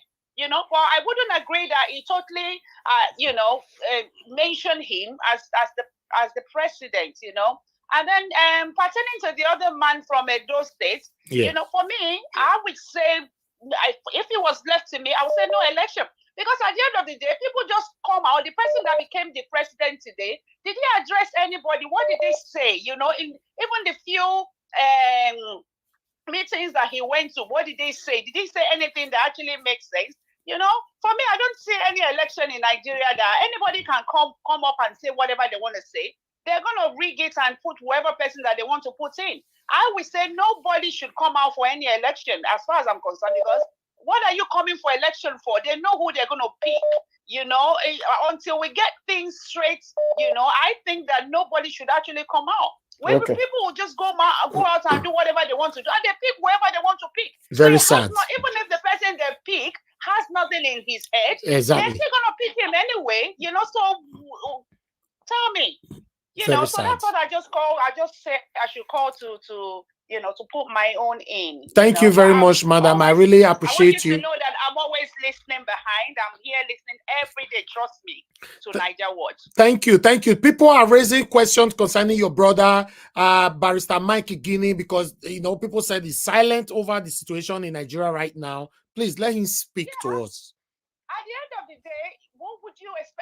I told him, what would you expect him to do? What do you expect him to say? You people cannot say that because the other guy that came the other day said, where is Mr. Mikey Guinea now? He told people to go out and vote. Yeah, everybody, for once, we all know that if you actually come out to vote, we can win. We can win. And that was what he did. He's quiet because he's as disappointed as every one of us. What do you want him to come and say? To say what he had already said before? He said everything. That was how it was supposed to work out. And it didn't work out that way because there were people that were in charge of the whole thing and turned the whole thing around. So you can't, for me, there's nothing is coming out to say that thank you, you and I or every other person has not, talked about. You know what I mean? Thank you very much, madam. May God bless you. I really do appreciate you for all you do. Thank you. Yeah. And I do appreciate you for what you're doing as well. Thank you, man. Thank you so much. Yeah, bye.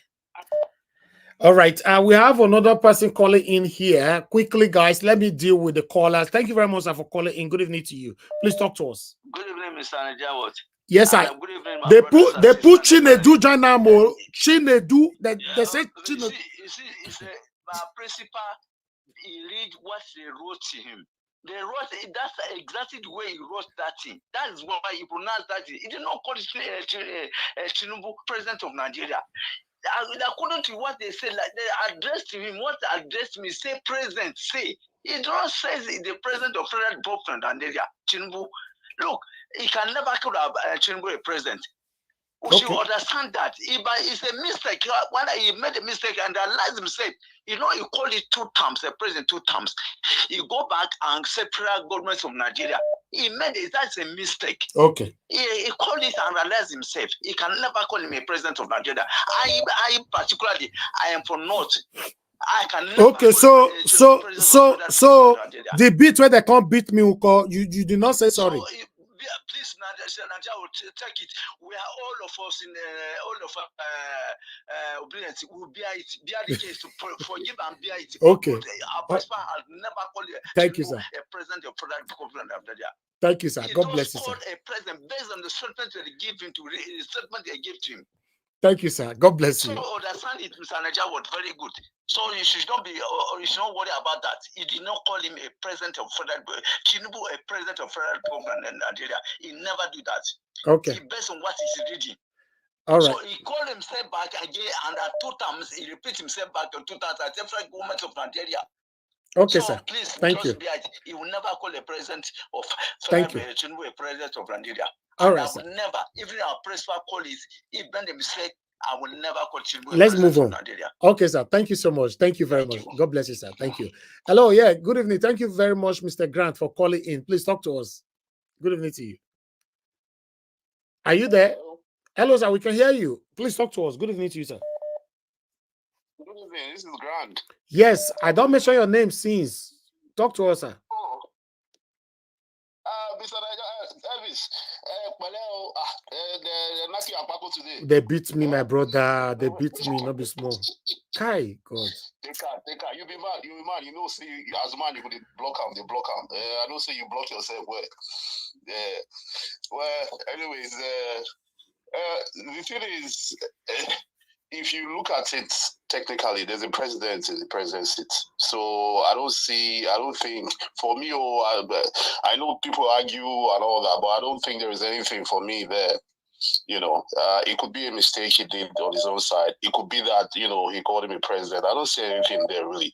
The main thing where I feel we should more focus on is, you know, how to save Nigeria, make Nigeria a better place, you know, and see how we can work towards, you know, getting Nigeria to where it should be, and not, you know, I know those are more important things to me than, you know, presidency or which president did here or which, you know, for me, anyways. But take the blow, Bele. Thank you, sir. Thank you very much. God bless you, sir. Thank you.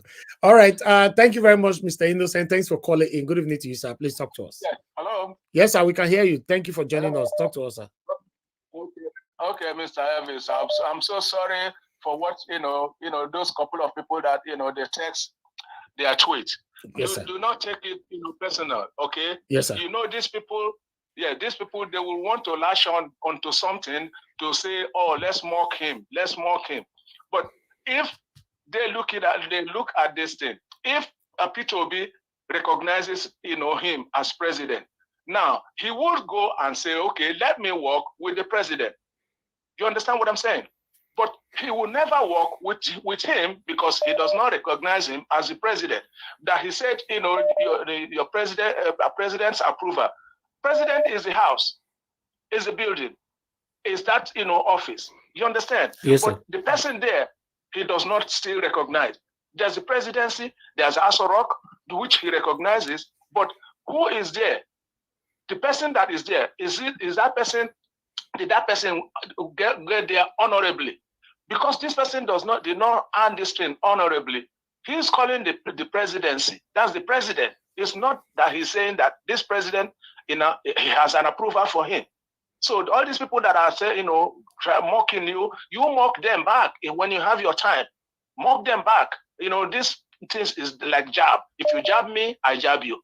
I know you are not that kind of a person. If it's me, I will jab back. You understand? The beat where they beat me, and now they recover, so I don't get power to jab back. Don't worry, my brother. Don't worry. Don't take it as beef. Thank you. I know how you feel that they, you're calling it as beef. Because this is what they're looking for to latch at you. That's all. You understand? So if you are like somebody like me, I will latch back at each one of them. You see, Thank if you, the sir. president, they are saying, oh, he has recognized him as president, then he should be working with him. But he will never work with him. So just tell them that he never work with him because he doesn't see him as legitimate. All right. Thank you, sir. Thank you very much. God bless you, sir. Thank you. I want to get your morale boosted, please. Thank Get you, your sir. morale boosted. Don't feel down. Okay, sir. Don't feel down. Thank you, sir. All God right, bless thank you. Yes, sir. Thank you so much. Thank you very much, Madam Ola, for calling in. Good evening to you. Calling. Yes, good afternoon, everybody. Thank you, ma. Let me first say that I was sorry, Kai.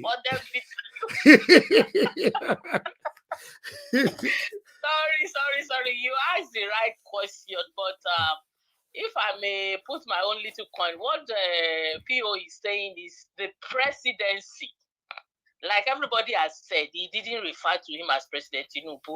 All these people that are screaming on X and whatever, all of them are talks now. So they don't think deep about stuff before they start, like commenting and throwing stones anytime they say anything.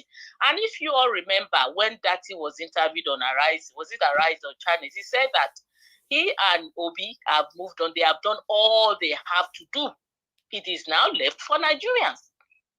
So saying that the president doesn't mean he accepts Tinubu. He's just saying, as a law-abiding citizen, he will refer to that seat as the president, meaning the presidency. That doesn't mean that he accepts Tinubu. That he has said that it is left for us. We have done all that is required by law, which Obi2 accepts because he is a law-abiding person. That doesn't mean he accepts Tinubu as his president, and we do not as well. That's my own little coin. Okay. But my brother, sorry. Thank you. Thank you, ma. God bless you. Let me pick another call quickly. A lot of people calling in right now. Voila. Okay. Mr. Jude, can you hear me? Thank you very much. Oh, I lost you there. So sorry. Hello. Thank you very much for calling in. Your name and where you're calling us from. Hello. Thank you very much, sir. Please talk to us. Yeah, good evening. Yeah, Mr. Elvis. Yes, sir. Yeah, I read your this just now. Me personally, to me, technically, Tinubu is the president of Nigeria. All this one is that he's not my president. I asked one question that if any of you or you to go to interview and they ask you who is the president of Nigeria, who is the president of Nigeria in an interview, you will say Tinubu. So whether Tinubu, Tinubu is the president of Nigeria, whether this way, it does not really matter. According to that caller just now, so what you are saying now is that even the beat where they beat me not still matter, right? No, matter, but technically, let's be realistic. Okay, may they beat me. So to be realistic, say may they beat me for free, Abi. No, more than that you activate the way. But technically, if you go to interview to and say, who is the president of Nigeria, who is the Peter B, you will fit interview. Most face that. I'm not a fan of Peter B. I'm not a fan of Tinubu. I'm a fan of Peter B. But the world recognized as of Nigeria. All this is not my president, just me saying. Okay, thank you. No, it's painful, but let's just take it like that. Thank you, Mr. Elvis. Thank you very much. Thank you. Let me pick another one. Madam Origi, thanks for calling in. Or good evening to you, ma. Please talk to us. Good evening. This is just a quick one. So busy, it's like I didn't want to come into the part. I just want to say sorry, they Kukuma give you good name, Chinedu. No, it's not a bad name, Sha. Okay. Thank you. Yes. I greet everyone, please. They're all the wonderful people, all the panelists and the commentators, spectators, ninjas. I greet everyone. Yes, I mean, I that guy that is saying if they ask you a question, you see, that's what is wrong with Nigeria. They ask them question. They are, the one they call OP, out of point. He's just answering out of point. You see, people, we keep saying it here. The devil is in the details. This man you're calling your president, the Mahmoud INEC imposed on you. You are calling him your president. Now, they took it to court. You people were there. They just abused you, finish. The people that are bought over. Can't you people really reason? You, the guy, I'm talking to the guy that just dropped you. They ask you a question. You're going to jump. They ask you, is this person the president? What is the detail in the question? Supreme Court have not yet addressed the issues. The issue of, did you forfeit so amount of money? Are you a drug baron? What is your name? Where do you live? What, all those questions, has it been answered? Mr. He is your president. I beg you, carry him as your, carry him enter your house. No be my own. Thank so you. another one. Okay, Go another ahead. one is on the guy, the Edo guy, you know. It's very important for these things to highlight these things. Another thing I want to say is, until we define what these positions are, the office of presidency, the office of the governor, the office of the House of Representatives, these are simple, honorable senior civil servants, period. Why I put the name honorable is because they are that's entrusted in them the wealth, a lot of things they need to oversee and take care of, taking care of their community, the state, the country. But other than that, if you remove the fact that is why they are being voted, that is why it is important everyone come and vote and say, this is the right person that we trust, we want to trust our resources to.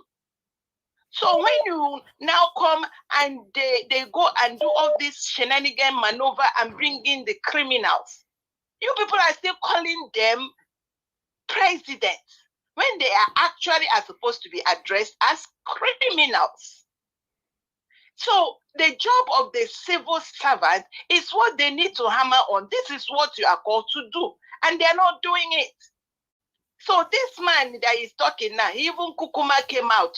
You people see finish. How about the other 60? Are they going to come out? So we need to call a spade a spade. They have given them the position of God. They're now oppressing everybody when they are supposed to be civil servants, senior civil servants, people that are called to duty. Okay. Thank you, everyone. I rest it there. Thank you very much, ma'am. God bless you. Thanks for calling in. Bless you too. Let me pick another two calls. Person will quick call in now.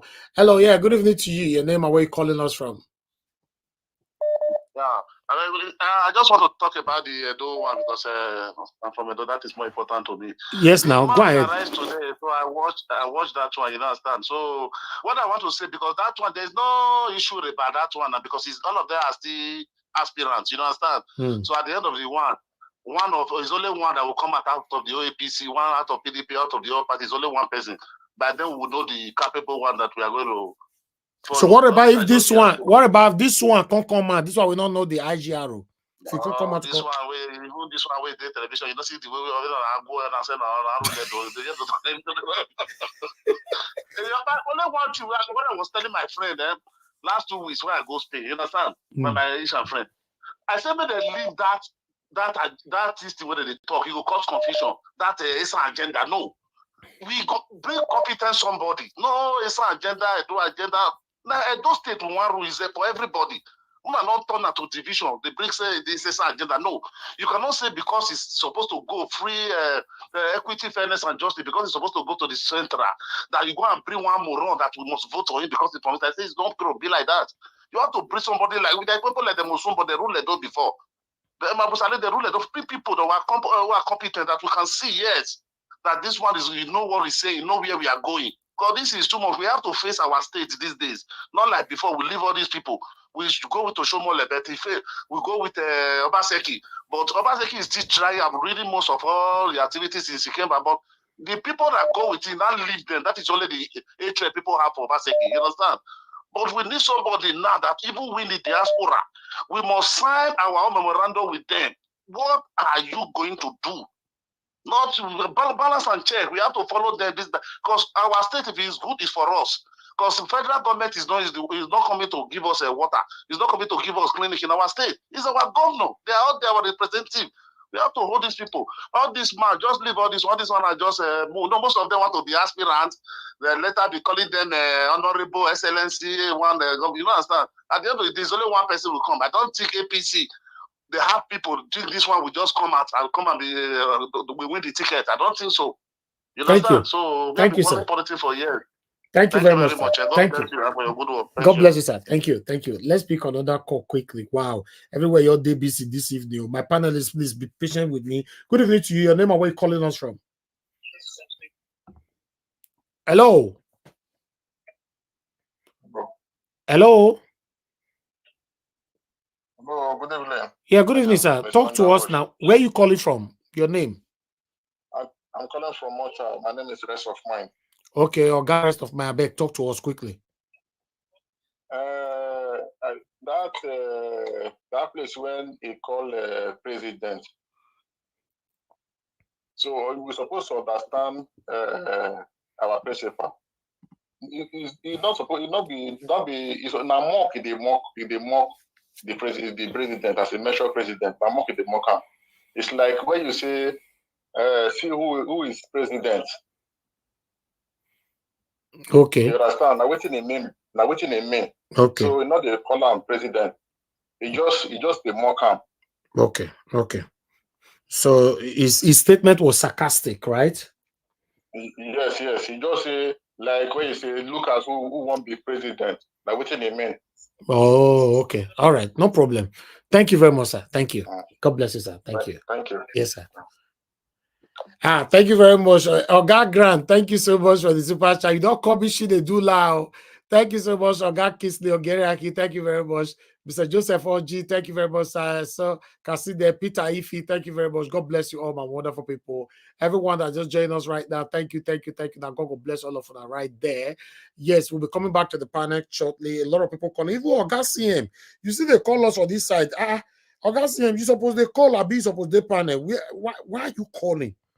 You know, I see Oga CM, they call us for here. Okay, Oga CM, quick talk to us. Now, more know what you they call for. Maybe you want you quickly say something. All right, we also have okay, Oga CM, thank you very much, sir. Hello, Niger Watch. Yes, sir. Niger Watch. I had to call. In fact, I was number one, but somehow maybe you feel say I did London self. I did out of my base. Oh. I will be coming back to base around 11 p.m. So I said, okay, I should, while listening on the phone, let me call and make my 2 quick interventions. Okay, sir. Go ahead. Number one, on no account should Agbonayinma be elected as governor of Edo State. A man who can't even tell the world his own program. He can't do research and say, this is what I want to do. It's a shame. He's talking of about 3 billion in IGR. When the thing is at 47. 47.5. All he needed to do was to, before coming to interview, he go to National Office of Statistics. There's a website. Download all the facts about the IGR, amount owed, everything. That's why when people is doing all this, people say, na data. But now, the die is cast. The man can't even defend his own state. He doesn't even know the state he wants to govern. He is worse than Rochas Okorocha of Imo State, or Jules Okano, 2 of them combined. I'm so disappointed. The man cannot even articulate a very clear sentence on what you want to do, let alone convince somebody. I'm so disappointed. I never knew some people exist in my second state, adopted state of Edo. Now, the second one is on Peter B. I bet load that thing where they play for your background, sir, if you can. So I did train station. Okay, now train station you did. Okay, go ahead. In fact, I did Victoria Coach station, train station now.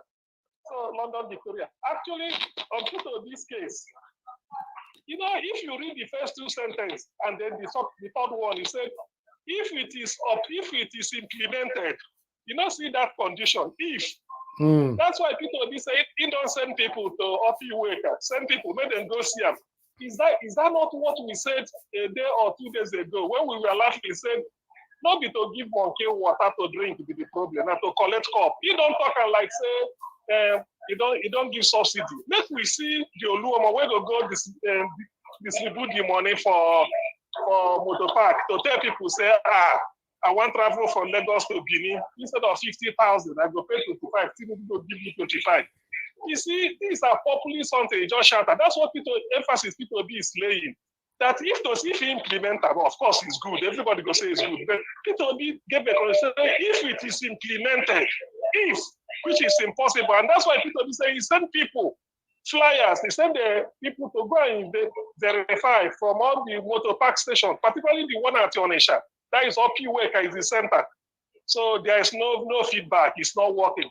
As for calling Tinubu president, that is a satire. It just they mess the man up. You know, anybody that is lashing on it to say, make you dead there, you be Chinedu. After all, your principal don't recognize them. The man, they look for legitimacy anyhow. Even they send people to go help and look for legitimacy. You can't get. Ordinarily, things like this should be allowed to slide. What they should be talking was, tackle what will be said, that if it's implemented, where has it been implemented? Because only knows it's impossible. You said you two of us, you know it's impossible. So to that extent, that is the perspective I want to bring to this comment. It's not that you recognize who. You can't be excellent when the route through which you pass is not excellent. Who are they disturbed? Only can change. Only that you just use it to say the first two sentences and then give them the rating where what the condition if go read them again if it's implemented, which is impossible. We know. We don't analyze them for your distance now. You know it's not possible. It just they make noise. So no, make people no lose faith. If they call you Chinedu, Chinedu is a good name anyway in Igbo language. Chinedu means God is leading you. That is the meaning. Oh, wonderful. So God is leading you. Chi means God, Nedu means to lead.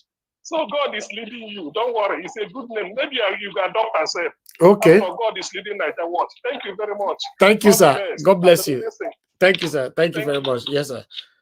All right. Only one call I want to take now. I beg my people. Gingerbread man, they for here. Guys, help us to press on that like button. It's very, very important for us. Let our voices go far. Gingerbread man, thanks for calling in. Please talk to us, sir. Mr. Elvis, yes. I greet you. How you doing? I did. You know, you said they beat me today. Not be small for Twitter. I mean, and now you go look for trouble. They for give more lashes. you went there to look for trouble because you know exactly what you were doing. But to be honest, I feel that what Mr. Pridobi said, there was nothing wrong with it. He acknowledged the office. He did not mention the name of the person. I don't want to mention his name. So he just said that he called that office because that is the office. And Mr. Pridobi is a patriotic citizen. He has to acknowledge that there's a such office, and such office has taken such decision. And he gave his accolade and recommendation and verification if that recommendation is implemented. So I don't think what he said was wrong. He's still standing on his existing protocol. And I think, Mr. Elvis, thank you very much for going to different platforms to pick, to use small pin to choke their nyas, make them come out and expose themselves. You are doing a good job. Thank you. With regards to Edo State, that man, we're going to cut and plug that man. I just see man with that. I will carry on. God bless you. Thank you, sir. Thank you. God bless you. Yeah. All right. Okay, we have Madam Nena on the phone. Madam Nena, you were on the panel earlier on, right? Oh, you left. Hello. Thank you very much, ma. Good evening to you. Thank you very much for joining us. Talk to us. Hey, Mr. Elvis. Good evening. Good evening. Compliments of the season to everybody. I really miss the panel. I get projects will hold me for neck. Very soon their projects will come out, I go get myself back. Anyways, I'm always at the background listening, and I heard everything that's been said this afternoon. First of all, just like to reiterate what the August CM said about the man, the man. I watched that interview. All I was just doing was laughing. Not laughing that what was happening was funny, but it's just shameful that this is where we have found ourselves. I mean, do you really blame such a person to come out to want to contest governorship? Because they have seen that it is not about what you're going to do to people, just about getting there, enrich yourself and go. That is why somebody who knows very, very well that they cannot do the job will want to aspire to go there, because at the end of the day, who cares whether they do the job or not? I mean, who cares in the sense that, I mean is that they always go there and don't do nothing, and nothing happens at the end of the day. So that is why you see mediocres like that man who want to come, want to aspire to be governors. Because at the end of the day, they know, hey, who cares? After all, Obaseki, when they didn't do this person, when they didn't do anything, this person when didn't do anything. So why my own will be different? They will aspire to go and sit down there and don't do nothing. So if it is a place where things work, where the society works, and where they know that when you go there, people will truly hold you accountable. At the end of the day, if you mess up with the government coffers, you will be held accountable, even within or outside the office. When anybody wants to get up to want to go and contest, they will know that they are ready to go work. But they have seen Nigeria as a place where every human being, every character can just wake up and take up a position. After all, now who go buy you if you don't do anything? Now, I'm not being the answer for this channel every day. Who has gone to jail in Nigeria for not doing anything for embezzling? Nobody. So that's why mediocres like that man will wake up. I want to go, say he wants to contest for the governorship. Do you really blame him? Of course, that is the society where I find ourselves. So, like Mr. CM said, whatever the people will do to make sure that such a character does not emerge, to contest, not even to win, they should do it. That is just the thing. Then coming to the issue of P2B, the only thing first of all, Mr. Evie, sorry for the slap when you call it, because you collected that slap on behalf of all of us. Because if I had gone there, it was when you presented that I even I started to go back to Twitter and saw it. I didn't think if I had seen it, I would have made this something similar to what you just said. After to me, irrespective of fire, somebody was okay, whether we like it or not, by hook or by crook, to be sitting there as the president of Nigeria. But for me, I find it difficult to address him as my president. I find it very difficult to address him as the president of Nigeria. That's just the truth. I find it very difficult to address him like that. And then, as also, I want to say that for P2B side, sometimes, some of these things can just come out even without because I want to believe that P2B may have maybe written first or two before he realized, oh, did I just call this one president? He decided to switch to using the word government. Yes, federal government. If anyone can remember, there was one time P2B wrote something also, a tweet about that I think he tried to address Tinubu as Mr. President, and then he immediately deleted the tweet. I don't know how many people that will remember that. I can't remember what that tweet was all about. Because there was also fire like this one. Now he immediately deleted that. People were like, oh, why did he delete it? So sometimes some of these things can just come out even without you thinking about it. And by the time it comes out, you'll be like, wait, what did I just do? Anyway, thank you. Yeah, somebody. Okay, am I done? Am I back? No, because you paused. Go ahead. No, sorry. Somebody, I parked by the roadside. Somebody, I think maybe the police, they can't ask you why I park. But it's okay. So, maybe he may have said it and then suddenly he realized, okay, that just, and because it's a long tweet, probably he don't want to go back and start. And I'm just trying to go through his mind. There's no way, I believe strongly, just like me, cannot recognize Tinubu as president. I do not believe that P2B will recognize Tinubu and will accord him that the man Tinubu as the president of Nigeria. I don't believe that. So whichever way, that all the people that are attacking you, like Mr. CM said, these people are people who are clamoring, praying and looking for legitimacy by any means, by any way. So them seeing something like that is like, hey, finally, P2B has said our Tinubu. That is just what it is. They're just jubilating for nothing. They're just jubilating. They're just excited by nothing. Thank you. These are people who are for legitimacy anyhow. So whatever it may be, I know for me, I don't recognize Tinubu as the president. P2B I know does not recognize him as the president. Whichever anybody, they can jump all they want. Whether they recognize or don't recognize it, does that make anything good? The man is a disaster. That and the fact the disaster he's about to, his disastrous this thing is not, it's not even started yet. It's going to get worse. That is just what I have to say. Thank you, Mr. Evie. I was on the panel. I don't know. Thank you, I've had issues and I was on the road. My phone kicked me out. Anyway, God bless everybody. Merry Christmas to everyone. I'll still be on the background to be listening. If God there's bless any you, need for me to call in again, I beg, collect my call. Thank you so much. Sorry for the beating. No. On behalf of all the beating. Thank you, On behalf of all the beating. Thank you so much. Bye-bye. Thank you. God bless you. Merry Christmas. All right. The last call, please. Good evening to you. Where are you calling us from and your name? Hello. Yeah, hello, good evening. Yeah, good evening. Good evening to you. Good evening, sir. What's your name? Where are you calling from? Yeah, my name is Clifford. I'm calling from Germany. Mr. Clifford, talk to us, sir.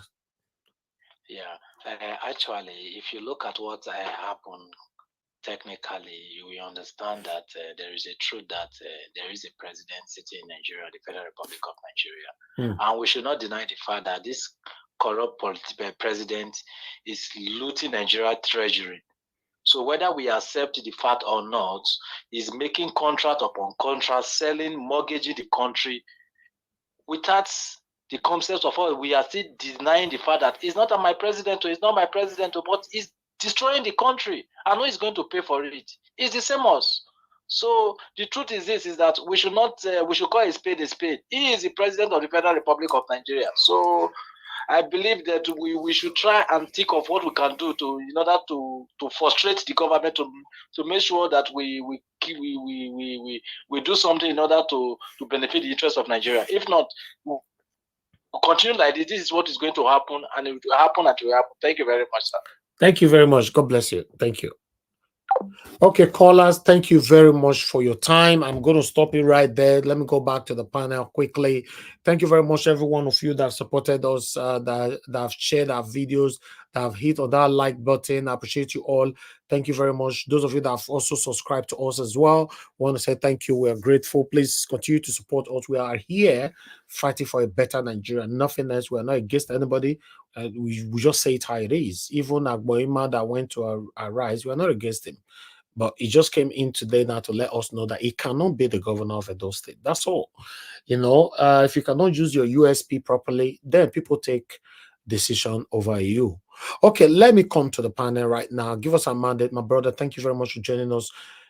Good evening to you. Please talk to us. 8 minutes. Can you hear me? Hello. Hope you guys can hear me. Can you hear me? Okay, I can hear you. Thank you very much. Good evening to you, the panelists, and then everyone on the comment section and Nigerians all over the world. Greetings to everyone. Compliment of the season. Hopefully everyone enjoyed their Christmas and then a prosperous New Year. I'll start with the Edo State thing. Agbonayinma, although he has just gone there to reveal who he is to Edo State, he's basically just lost it.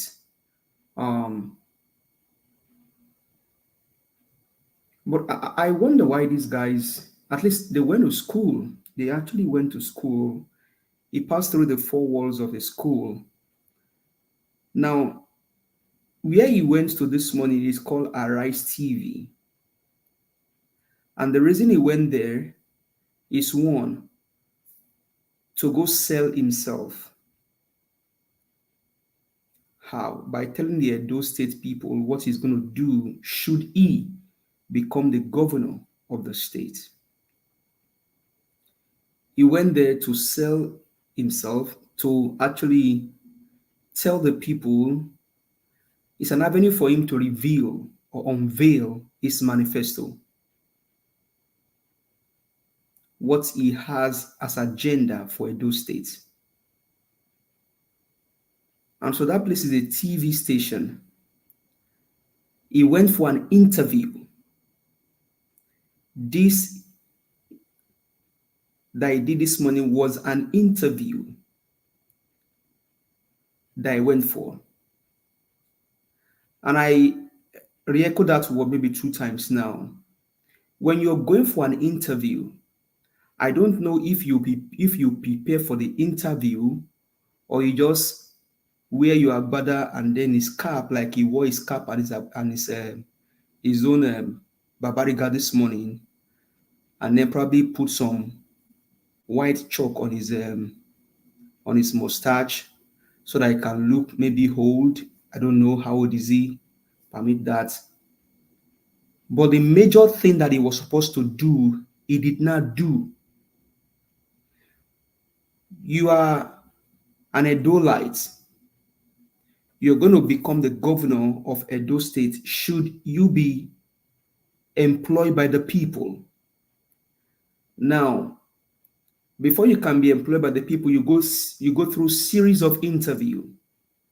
You go through the media interview, you go through character interview, you go through competence interview, you go through moral interview, you go through intellectual interview, you go through health interview, you go through emotional intelligence interview, you go through series of interview. But the very first one, which is the unique point of sale, or you can even call it the unique selling point,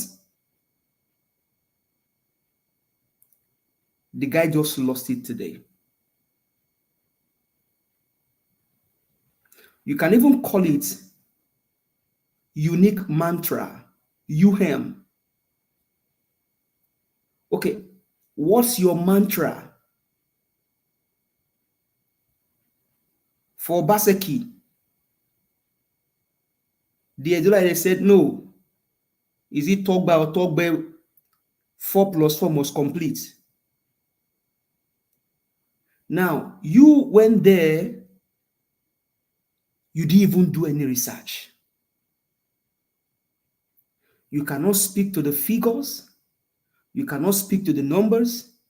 You cannot even speak to the development that you have currently in Edo State. He has a brighter chance to sell himself properly today, but he just lost it. And should Nigerians know, every politician is a marketer. They are salesmen. And what are they selling to you? They are selling their manifestos to you. Peter Obi came, he said, a new Nigeria is possible with different other slogan and mantra: competence, character, capacity, compassion. The drug baron came with his own, he said it's renew hope, even though now people are suffering renew shege. But this man did not have any unique selling point, did not have any unique mantra. He just wasted the time trying to gag the interviewers when they are not your problem. And this is what Nigerians must understand. People will say the interviewers, they are disrespectful. No, they are not disrespectful. They are the people's advocates. Rufai is a people's advocate.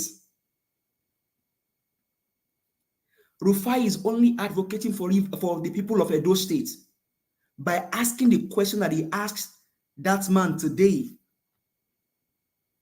And that is the work of every journalist that sits in a studio to interview these politicians. And so because Rufai has dealt with them from time to time, he knows them.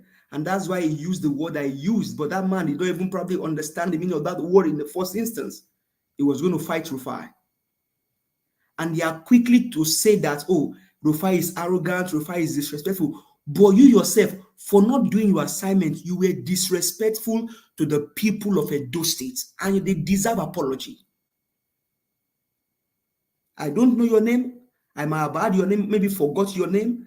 But sir, should you be listening tonight, you have disrespected the people of Edo State. The school you went to, In fact, possibly with all due respect, even your family, because you just disrespected your family with what you did today. You have no selling point. You have no talking points. Not only his family, he disrespected everywhere, both Africa and the whole world. Well, you can say that, but for me, I don't think he disrespected me because it does not even represent my value, because ordinarily, he should have done what he's supposed to do. And that's why I'm talking to his source. Because as he gets back home, the wife should tell him that, oh, Oga, there is no food for you tonight. Apart from food, the really main work for the next 1 month, you don't go do the main work until your head corrects. Because he just lost the chance to sell the family. If you check his age, maybe he's in his 50s or late 50s. Simple questions. There is unemployment in Edo State the last time I checked. The roads in Edo State are bad the last time I checked. Universities are not doing okay. Schools are not properly built. Primary schools are not in a better condition. These are things that you should have sat down, but it just tells you that these guys are here to loot and to loot and to loot and to loot and to loot. And that is what you are seeing in Rivers State. That is the ripple effect you are seeing in Rivers State. Their main agenda is to loot. Second agenda, to loot. Third agenda, to loot. Fourth agenda, to loot. Fifth agenda, to loot and to loot and to loot and to loot. What are they looting? They are stealing money for their next generation. Now, you talk about the IGR. Okay, you said in your own analogy, Edo State makes 3 billion as IGR, but they have it in the government database. That's if they have any. That is for the 7 billion. I understand what he's trying to say quite well. That the state like Edo State, where are they making 47 billion naira as revenue? Which investments does Edo State have? How many companies are in Edo State? Where is Obaseki generating 47 billion naira as internal revenue? That is not the money coming from the federal government. That is the internally generated fund. And internal revenue revenue fund made by the government either comes from either company tax and then some other things that the state is getting money from. Bulk of them are company tax. How many companies do we even have in Edo State? Are those companies remitting the amount they need to remit as tax? Okay, the market women, is it Obaseki using the market women to generate money like the criminal drug baron did in Lagos State, and they are still doing? You carry pure water for head, they tax you, and they call all of that internal generated revenue. Is that how they are making the money in those states? So when he says 3 billion on his own, that's his own record, as supposed for the 7 billion. Because in my own mind too, I was like, where is Edo State generating 47 billion naira from? With the way the economy of Edo State is today, are they truly generating 47 billion as internal revenue fund? Or they are just cooking those figures? Because if you check, Nigeria has no database. And that's why I spoke about what I spoke about yesterday, about the research I'm working on. We're talking about compliance, data management, and all of those things. How are they making that money? Are they just cooking figures? Because as it sits right now, you cannot track the government revenue. Even in Nigeria, as it is, the federal government revenue, you cannot track it. because you have different people collecting money for the federal government. So when you say the state is generating 47 billion, it may be a lot of money to Edo State, but is that money truly generated as internal revenue? Because there are so many things that have to do with internal revenue. But can a state like Edo State, as it is right now, can they generate 47 billion naira? And if they generate 47 billion, why are we not seeing the effect on the people?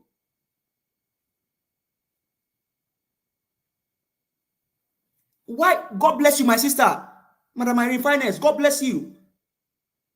If you make 47 billion per month, Edo State should not be where it is today. Then that means you guys need to drag your governor, the one that is going now, Obaseki. You all need to drag him very, very well. Very, very well. You all need to drag him like una go drag him, eh? So that his intestine, he go almost kaput. Because if you are generating 47 billion as internal revenue, where the money they enter? The roads are bad. Last time I check, the schools, primary school. In fact, the painful one, Mr. Elvis Edighi himself can voluntarily sponsor for them to build 6-block classroom for primary school in Edo State that the governor cannot build, and the state is making 47 billion naira as internal revenue. Edo State will rejoice. 47 billion. We are number 8. They rejoice. Are they really making that money, my people? The more you look, the less you see. They can't bail handicap. They don't carry you handicap. Handicap. Because you cannot track those figures. No database. So that man, I understand him clearly on that point. My only painful thing is that the guy, painful in the sense that he does not have a mantra, no manifesto, no unique selling point or unique point of sales, no unique mantra. He just went there to go see if he can actually add Rufai to his list of enemies and put Ayo. Okay, maybe this one I can manage her. But when will you guys stop doing this nonsense? Rufai is not your enemy. You are the enemies of the people because you don't have any good thing to do for the people. You do not. You just want to come and steal. Your first name is to loot. Your second name is to loot. Your third name is to loot. Your fourth name is to loot. Your fifth name to loot. Your sixth name to loot. No wonder a president is still a governor in Lagos State. Their president, selected by Mahmoud Yakub for them, is still a governor in Lagos State. Their minister in FCT is still a governor in Rivers State. Their governor in Rivers State and is a minister in FCT. INEC Electoral Commissioner, Kogi State, Yaya Bello, is still the governor of Kogi State. Nigeria is well, that one now for that man. Madam, if you are the wife of that man that went for the interview, I beg, make sure say no chop tonight. And the main work, the real work, where you go one do, I beg, no let them do it for the next 1 month because it don't disgrace you and disgrace the children. That one for that man. For Peter Gregory Obi, well, I will not say I sympathize with you, my brother, even though you are my brother. I will not say I sympathize with you. Because now you self for come heart for us, say you be truly our general as obedient. If you just put your hand for your cheek, just look them, because Peter Obi just served them breakfast. And all of them, they eat the breakfast, wuru wuru, wara wara. It is clear. You cannot address a man as his excellence until the means by which he gets there is excellent. He didn't address Tinubu as the president. He was only talking about the office and to make sarcasm of them. And if you read through that statement, and the last word there, Mr. Elvis was Maza Maza. That's a place in Lagos State, close to my 2, where you have the young shall grow,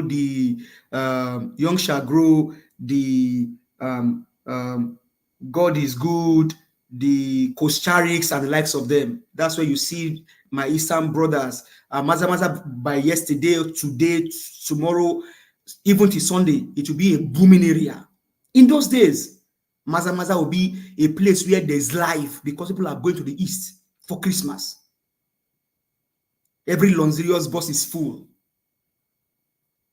Some are going with TV, some are going with different things. In those days, is this the same today? No. Maybe now if Tinubu, where the criminal drug will say give them 50%, maybe it will happen. I don't know. But that's another way to bring Nigerians handicap by saying it gave them 50% off. Maybe they are doing sales on transport, I don't know. Or they are doing bazaar, I don't know. But he himself is already in Lagos. Maybe he also got 50% discount when he was going to Lagos. I don't know, but what it Nigerians handicap. What is serve money breakfast. So Nigerians are battling with the 50% discount. When you go to motor park, you take conductor say, Onisha, how much? 7,000. Tinubu say don't give us 50% discount now. So I should be paying 3,500. Conductor say, nah. Now yeah, buy the bus for me. Now you buy the bus for me. I've been at Tinubu. My friend, you better pay me 7,000 when you go back to your house. What you cannot do. But you know, this guy, what can you expect from a criminal other than to deceive Nigerians? The very first time he went to France, investors are coming, maybe they will come tomorrow. He went to India, investors are coming, maybe they will come tomorrow. Dubai lifted visa ban. We are still here to see. They went to COP, nothing. In fact, they even said the refinery, Port Harcourt refinery is working now. Only to check now. One of them is saying that some part of the Port Harcourt refinery is not even complete. It's about to be complete. That means this government is a government of lying, looting, and buying people. So Nigerians, be careful. An obedient family, please, let's be careful. Let's not serve into the hands of these people. So, Mr. Elvis, I'll say sorry. No, sorry. The fact that we are here before we leave, maybe we'll quickly tell Madam Annie Finance.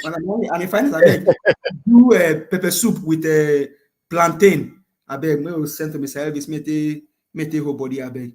Thank you very much. I appreciate it, sir. Thank you very much, my brother. I appreciate you. Give us a mandate. Thanks for your wonderful submission. I like the way you handled the governorship aspirant in those states. Yes, thank you very much. I think if you have a conscience, if you have a heart, at this particular moment, he should be thinking about himself.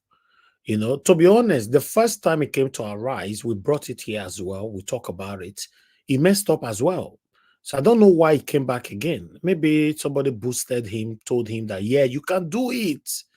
You can do it. Go back there. Then he came back again now to mess everything up again. You know, unfortunately, we came from a country where even when people see the wrongs, they still decide to support the wrong. Yeah.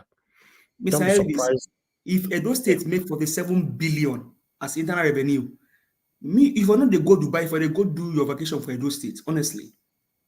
If they to be honest, you know, yes, we know this government, they steal our money, but if you look at it the other way around, you know, it's possible. It's possible for Edo State to make that money. You know, that's 47.5 billion. That's in a year. It's not in a month, every month. Is it every month? It's in a year. Mr. Yes, Elvis, no. Yes, these revenues are very, very possible. They are. I look at Delta states too. It's very possible. Because where would they see the billion they are stealing? If this man is saying it's 3 billion, that means he won't have money to steal. If he's saying this man that wants to go for governorship, he's saying it's 3 billion. That means he doesn't think of how much he wants to steal. That means he doesn't even know money himself, and he wants to run the government. So if this kind of man see that kind of huge amount of money, he will just go on a shopping spree. He go faint. You know, so You know, so yeah, I think it's still, you know, depend though. But let's move on to the next person and hear from another. Let me come to Mr. Mashallah, then I'll come to Mr. Jonathan. Mr. Mashallah, thank you very much, sir, for joining us. Good evening to you. Happy weekend to you as well. Please talk to us. Thank you so much, Mr. Elvis Chinedu. Yeah, I can see you have been baptized with the and from now henceforth, listen to CM. CM said the name is good. So from baptism from CM, they are now called Elvis Chinedu of Nigeria. The truth is, where do I start from? Let me start with Obi. When somebody is trying to mock you, he calls you president. You that is calling president, are you surely the president? That's what it means, Mr. President. He didn't put his name. The president said, people want to ask, why didn't you ask which president, which country? He didn't put his name. Your president said 50% off. The man that gave 50% off, as he traveled on the road, is giving people that drive luxurious buses and big buses 50% off to go to the east. In this same panel, we saw video of a road in the east that is like a gully. Which bus will pass through that one? I was checking on Twitter just now. I saw a long trail of cars in a serious odor. I don't know which part of Nigeria that is from. Is that where somebody will live his comfort? Many of them will spend Christmas in hold up Nigeria road that were complaining that your senators cannot use normal car. They want SUV. He's giving them 50% off transport to travel to the village that does not have a road. Many of them have not traveled for a very long time. If they venture into this traveling, it will cause more trouble for his government. He does not know. Because someone that has traveled for the past maybe 2 years hasn't gone to the village. He's traveling to his village. And on his way to his village, he's seeing how bad. He has been hearing it on TV, on radio. People are saying it. He has not experienced it. He's going to experience it this Christmas. By January, when they all come back, it will be a different story. Today is 22nd. This panel will come and hear a new story on the road of Nigeria. Because Tinubu by himself wants to expose himself more by giving free tickets to people to travel and tour Nigeria's terrible bad road that the senators cannot fix and the government have not refused to fix. So Peter Obi said everything right. To me, he didn't say anything wrong.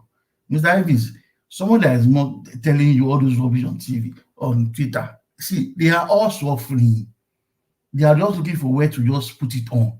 Someone that have been beaten and beaten. See, you can see this picture now.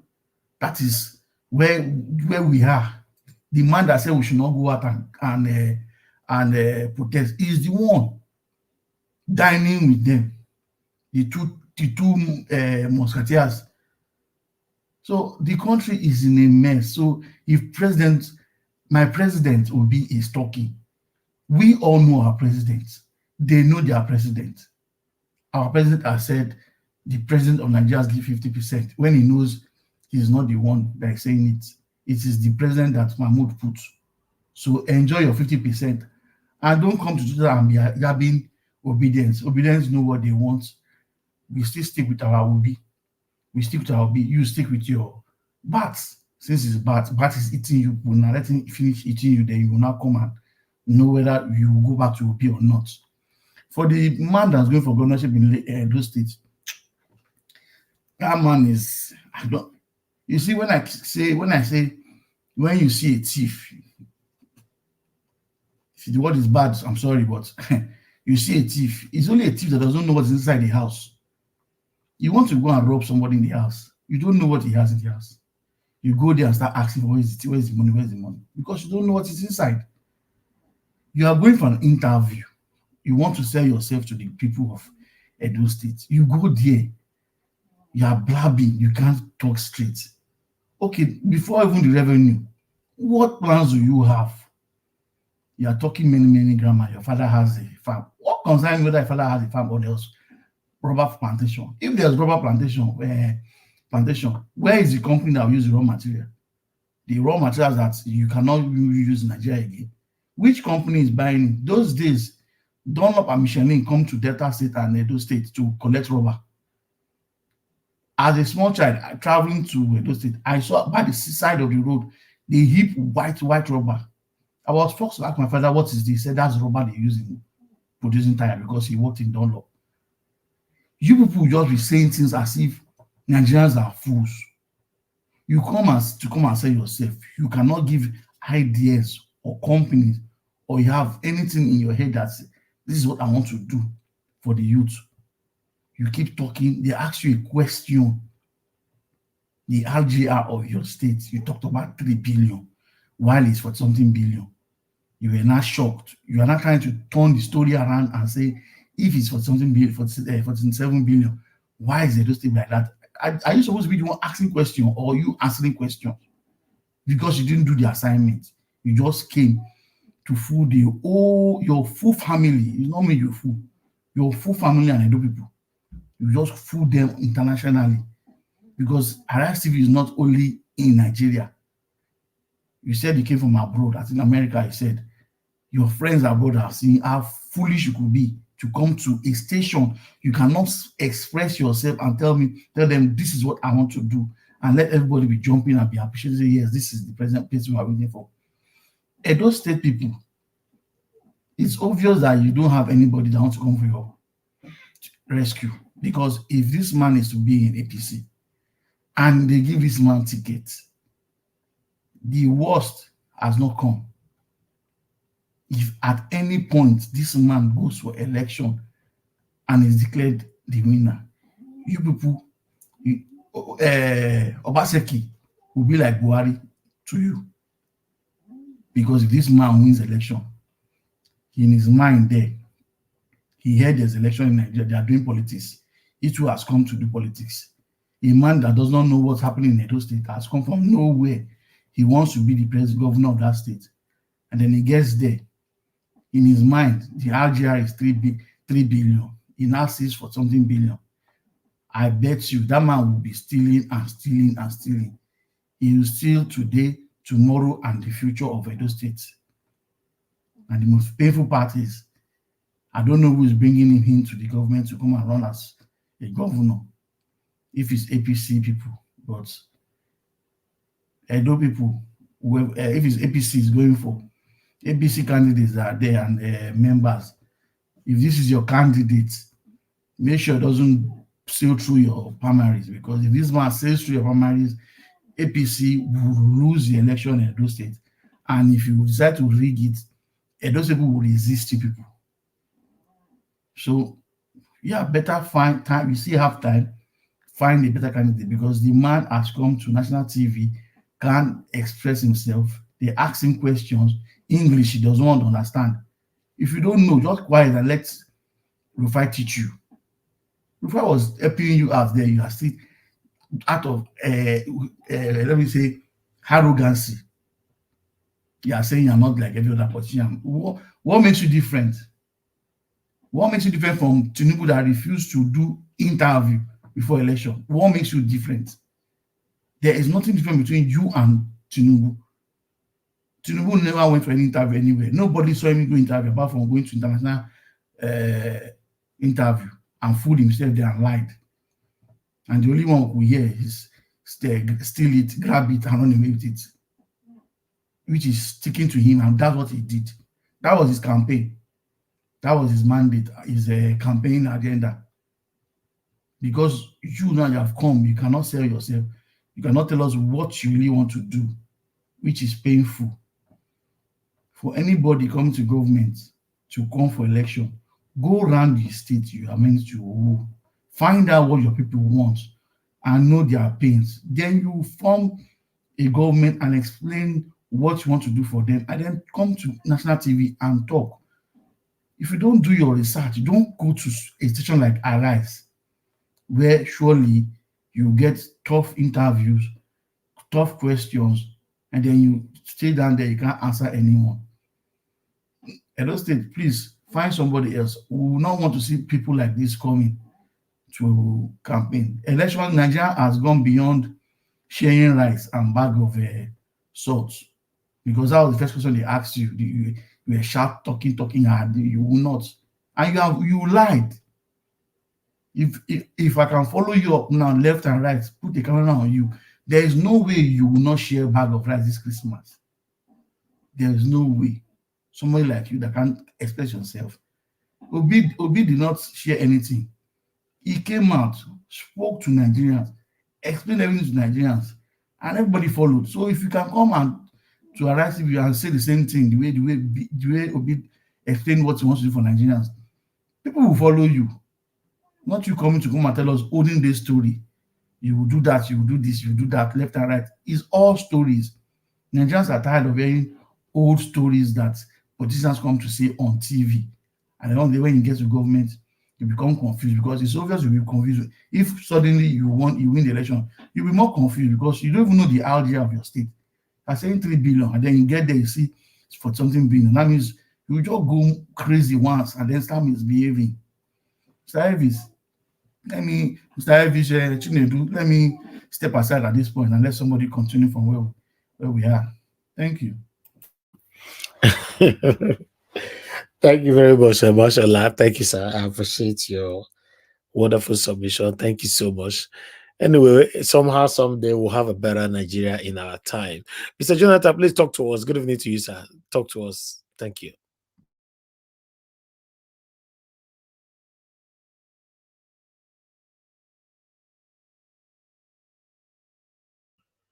Okay, Mr. Jonathan, you are not there because we can't hear you. Madam Amebret, are you there? Okay, if you guys are not here, I'm rounding up this show straight away now. I'm going back to give us a mandate, because we're already almost 3 hours here. Give us a mandate, please. Give us your final submission. Back to Amashola at the end of the show. Thank you, sir. It looks like give us a mandate is not so there. Am I speaking now? Yes. Your final submission. Thank you. Wow, it was fast today. Okay. It's not fast. It's 3 hours already. Okay. The final submission I'll just say is that I think as much as we talk about these politicians and people that are actually running for the office of governor in Edo State, we should also probably sensitize the people or galvanize the people towards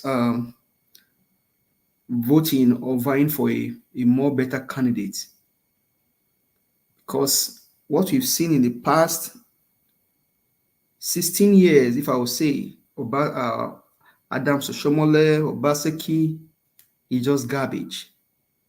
I think even Igbinedium, maybe starting from Igbinedium, is just show of shame. So now, and I think the election in Edo State should be determined by the youth. The youth should come out en masse and determine or decide who rules them. Because with what Obaseki did, that should be the end of evil politicians in Edo State. We should look for a more better viable candidate. Because with what Obaseki is, with the body language of Obaseki, is telling you that APC may likely take that state. And if it's APC, that means it has the hand of the criminal drug baron in it. So Edo State, I don't know what the plan will be, but I think the Edo-lites should be the one to decide who governs them. Look for a more viable candidate with competence, character, capacity, and compassion. Someone that can transform the state, like what Alex Oti is doing in Abia State. Governance is not rocket science. You only take good people to make good governance. When you have people of conscience, character, and integrity, then good governance is not a problem. People keep saying politics is a dirty. No, politics itself is not dirty. The people that goes into politics are the dirty people, the corrupt leaders, the corrupt looters, the stealers. So Edo State people, particularly the youth, should be the one to decide, come next year, who governs the state. The state can make even more than 47 billion as IGR if they have a better person on that seat. There's rubber, there is cocoa, there is oil. In fact, plantain. Then talk about the oil. So, and then you talk about the different artifacts that can be, there are so many things that can be, that Edo State can make money from. And then turn the state to a more robust place. So for me, I leave the ball in the court of the Edo State people, and particularly the youth of Edo State, to decide who becomes their governor next year. Not all of these stealers and looters. They lack vision. They don't have mantra. They don't have a selling point. No manifesto. Nothing. For example, there is this commissioner for youth in Rivers State. I hear the guy speak. He speaks like someone intelligent. But only that most of them, they sell themselves to these wicked politicians. So for me, those state people, please, let's work together and look for a more viable candidate. Not someone like this man that went to speak in a rice this morning. And when it comes to the rice and beans being distributed, Nigerians, I think is high time also that you to stop collecting all of this their rice. They give you one bag of rice for the next 4 years, they are stealing your money. So Nigerians, arise. Ask them questions. Edo State, arise. Ask them questions. But if Obaseki is making 47 billion as internal revenue, internal generated revenue, then he should be dragged as soon as he leaves office. In fact, it should be probed. Thorough probing. Mr. Elvis Said, Mike, thank you very much. All right. Thank you very much, my brother. I appreciate you. Thank you. Give us a mandate. Thanks for always being there. May God bless you. Thank you so much, my people. I appreciate every one of you. Let me come back to Mashallah again. Mashallah, please give us your final submission. Thank you, sir. Elvis Chinedu. There's no how actually do enter because you are not a full Nigerian. You have a Edo name, you have a Igbo name. Now you're banning 9, give us a name, we'll find for you now. The truth is, the revenues is not only that Edo State, it's all around all the states. And it's just an eye opener for Nigerians to know how they have been looting states. Because each time we talk about looting, we're always saying looking at the federal government. Meanwhile, majority of the looting is done in the states. And I looked at Delta State, where I am from, where I lived, and I've seen things. It's so terrible that if you make so much RJL, and then you cannot do a standard road from Warri to Asaba for over many years. Iburi was there, Udwagan was there. Okwa was there. Now it's a sheriff that used to be ticket seller in the park is now your governor. Not talk of Edo States, which I schooled. I know things around that area at least. There is no development in those two states, and yet they claim it is agreed that we have oil and gas, but there's no sign of oil and gas. That's not talk of the other mineral resources the state has, because the governors of these states, all the past governors of these states, have been looting the state dry and keep waiting for federal government because federal government will pass through them. And their excuse is federal government road. The human beings that use the road, are they federal government property? Obaseki, the Bini Warri road is terrible now. You are waiting for federal government to come and fix the road because that's the excuse of every governor ever since. As if it is federal government who own the people that use the road. People that will come out when you are canvassing for vote. Is it people in the federal that will vote for you or people in your community? People in the community that are using the road that you not do are the same people you go and deceive and cajole with rice and bread to come and vote for you. And then they vote for you, you tell them the road is federal government, and the excuse is federal government say we should not do the road. If you don't even do the road, governments coming in and out, what have you done? With this RGR you have in that your state, are you telling me you cannot do little scheme of mass housing for people to buy? You have so much money, but there's nothing to show.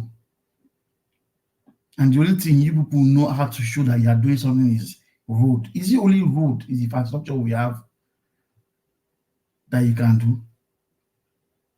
You can't build houses for people to come and take on mortgage. You cannot build brand new schools to international standard. I went to Ambusale University, and if I go to that school again, I studied architecture. There was never a book in that library. There was never any sensible book in the library. The data room does not have any book. I graduated from that school, and when I started buying books, I knew I didn't go to school. My first job, my oga has a full room full of books, just leaving school and working immediately. That's when I knew I didn't do architecture. I just went to school to pass time. And there's nobody in Nigeria that tell me they didn't go through school like that. We just went to school. The same syllabus from donkey years is what is still being used. And governors have not looked at it. Not to talk about the healthcare. Not to talk about healthcare. Tell me Obaseki is there. You that are coming now, you can't even talk. You could not even talk about I'm going to do so hospital to standard. Nothing. You didn't talk about the hospital. This is what you have an idea for hospital. Even though you don't know the RGR, maybe Rufai wouldn't have gone to that extent. If it is school infrastructures like school, hospitals, welfare of people you talked about and how you want to do it, and how you expect to raise money and do all these things, maybe Rufai wouldn't have been so harsh on you. But you couldn't even say anything. You couldn't say anything, and you want to be the governor. It's just like you are coming to sell yourself to your people, and they tell you, "Oga, we have 47 billion. What can you do with this 47 billion?" You could not say anything. Nigerians, this is how they come and deceive us. If you have money, if people, someone that has plan and has vision, like Peter Obi, he knows the money he's going to raise, and he knows how he wants to spend it. But you now, you didn't even find out how much can the state raise. How can I get money to work? You're asking, you're saying 3 billion. How much is a road? 3 billion in a year.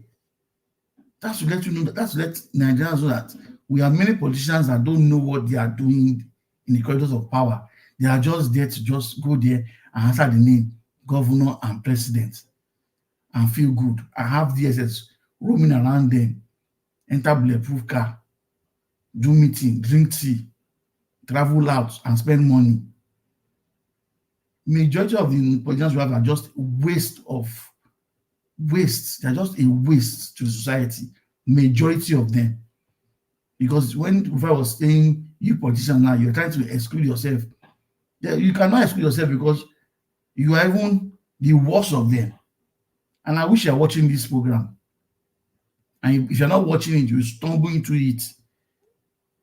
Just know you're just a waste another waste. If you are doing business, just face your business and don't come to politics. You are coming to do something for a state. You do not know how much that state can raise. That means you don't even know what you want to come and do. That means if you get there as the governor now that give you money, you'll be more confused.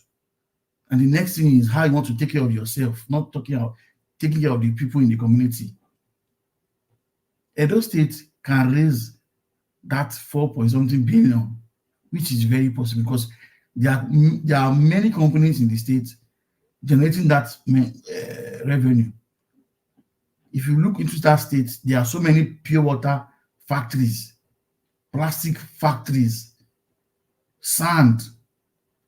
Edo State has one of the best sand. Not to talk about granite, rock, or talking about agriculture. You have a cement factory that has been lying fallow. You could not even come and say, this is my plan for the cement factory you have in Edo State. Before we know now, one pastor will come and buy the factory. Because churches now, it is factories they like buying. And then tomorrow they tell you you should not protest. Tomorrow is Sunday now, they will just a few days on Sunday now, they will also go there and go and listen to them. They will be brainwashed again. Nigerians, Obi has said it, take your country. That year I said it, take your country. Clark has said the same thing, take your country. They have taken it because the man said, take it, grab it, and run away with it. So it's now our time to pursue him and collect it back. I'm not sitting there and trying to be praying and praying. You have prayed and prayed and prayed for many years now. Since I was born, they have been praying for Nigeria. And God finally gave you an Obi in disguise. Now Obi has come. Obi has gone. We have all voted for Obi. They have stolen his mandate, and we are all here grumbling and abusing who is talking and saying he's saying he has confirmed his president. Confirming you as a president does not mean calling you a president. It means you are a president. You are a president when things are working. You are a president if Nigerians are happy with you.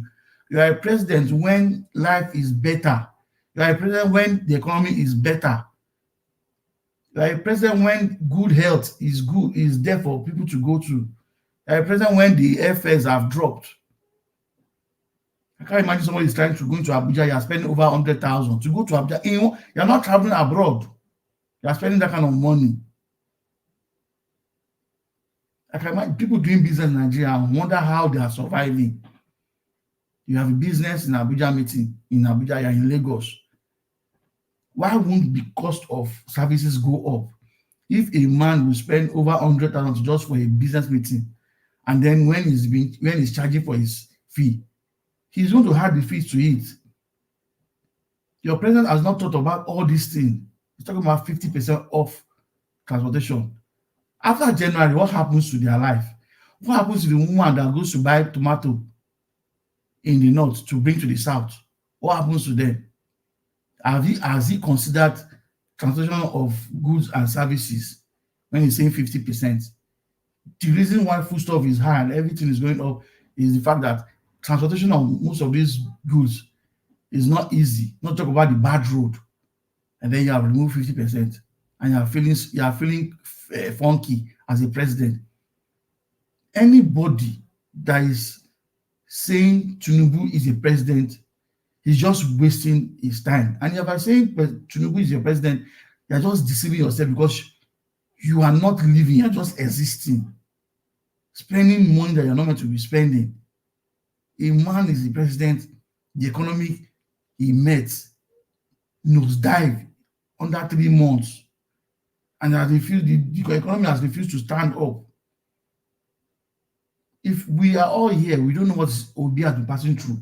He's come out to say some of them, and I'm so sure they are looking for how to cajole him to their government, because everybody around Tinubu does not know what to do. There are people like this one that wants to be governor of Edo State. Majority of people around President Tinubu are people like this man that wants to run for governorship in Edo State. They campaigned, They campaigned. They did not tell us what they want to do. He said he will get there. He will just keep running. He's running. Someone that is running has a destination. You can't be running, there's no destination. You're just running. It's really a madman that just started running and he does not know where he's going. He just keeps running. And that's what he told us when he was campaigning. He will hit the ground, running and running and running. We don't know where we're running to. All right. We don't know what we're doing. Thank you. So Nigerians, it's time for us to now run, chase the man, and get our mandate back. Thank you. Thank you very much. Thank you. Before I come back to the next person, let me pick this call quickly. Madam Origin, thanks for calling in again. Please talk to us. Yes, please. Yes, I have to put my mouth, if not somebody said my mouth on this matter on the Edo aspirant.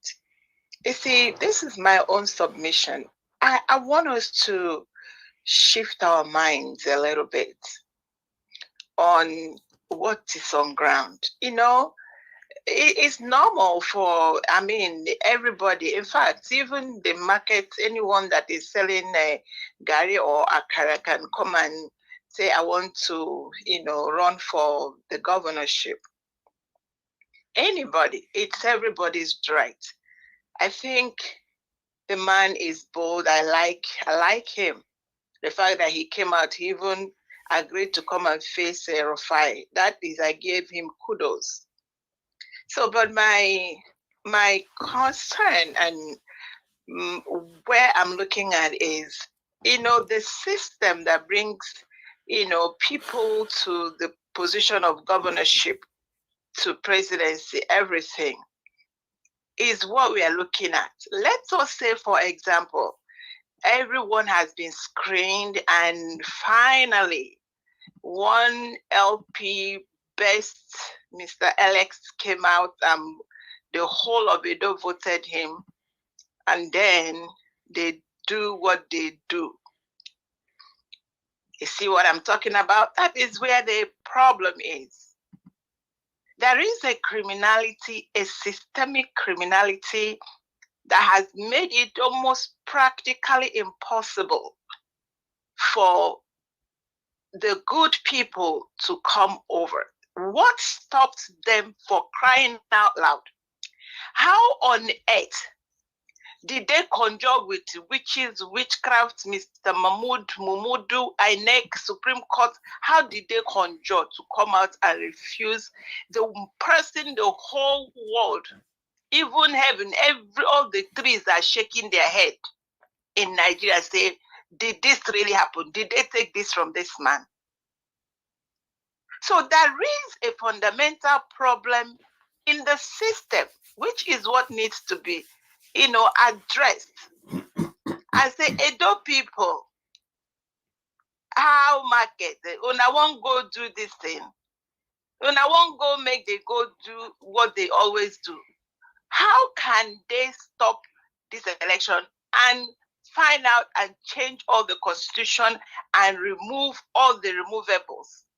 And make sure there is, let's say, every state, all the good elders come together, different parties, bring people, and then we now make up a standard electoral process that will work.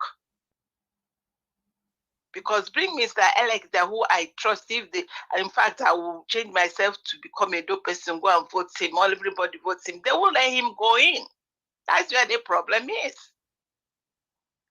They need to change. There is evil in the land. Everything, everyone there, they know themselves. The criminals, they know themselves. They know who they are going to pick.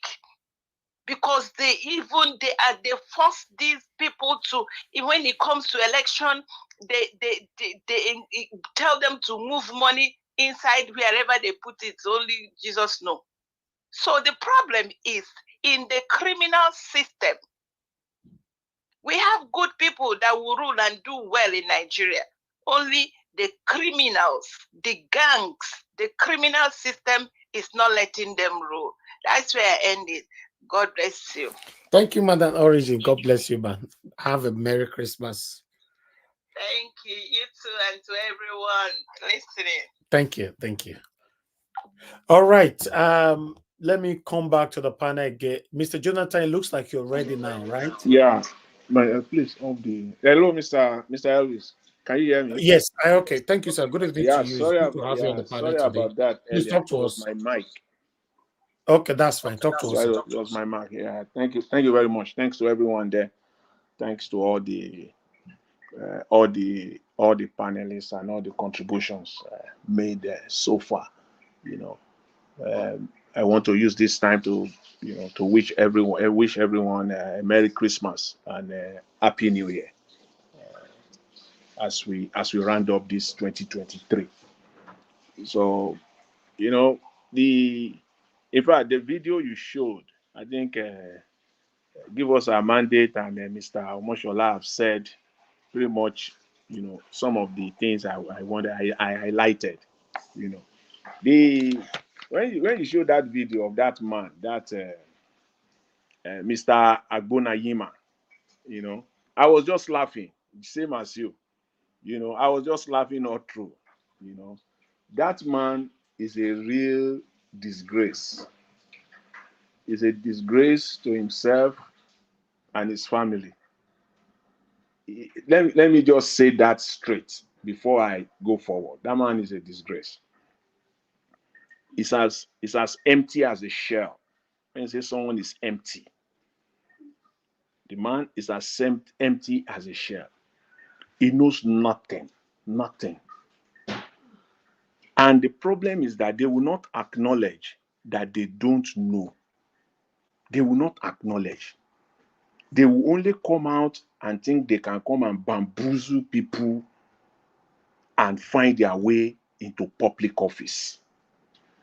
This man is empty in his head. You will know this somebody wants to be the CEO of a state, a large state, a prominent state like Edo State. Is as empty as anything.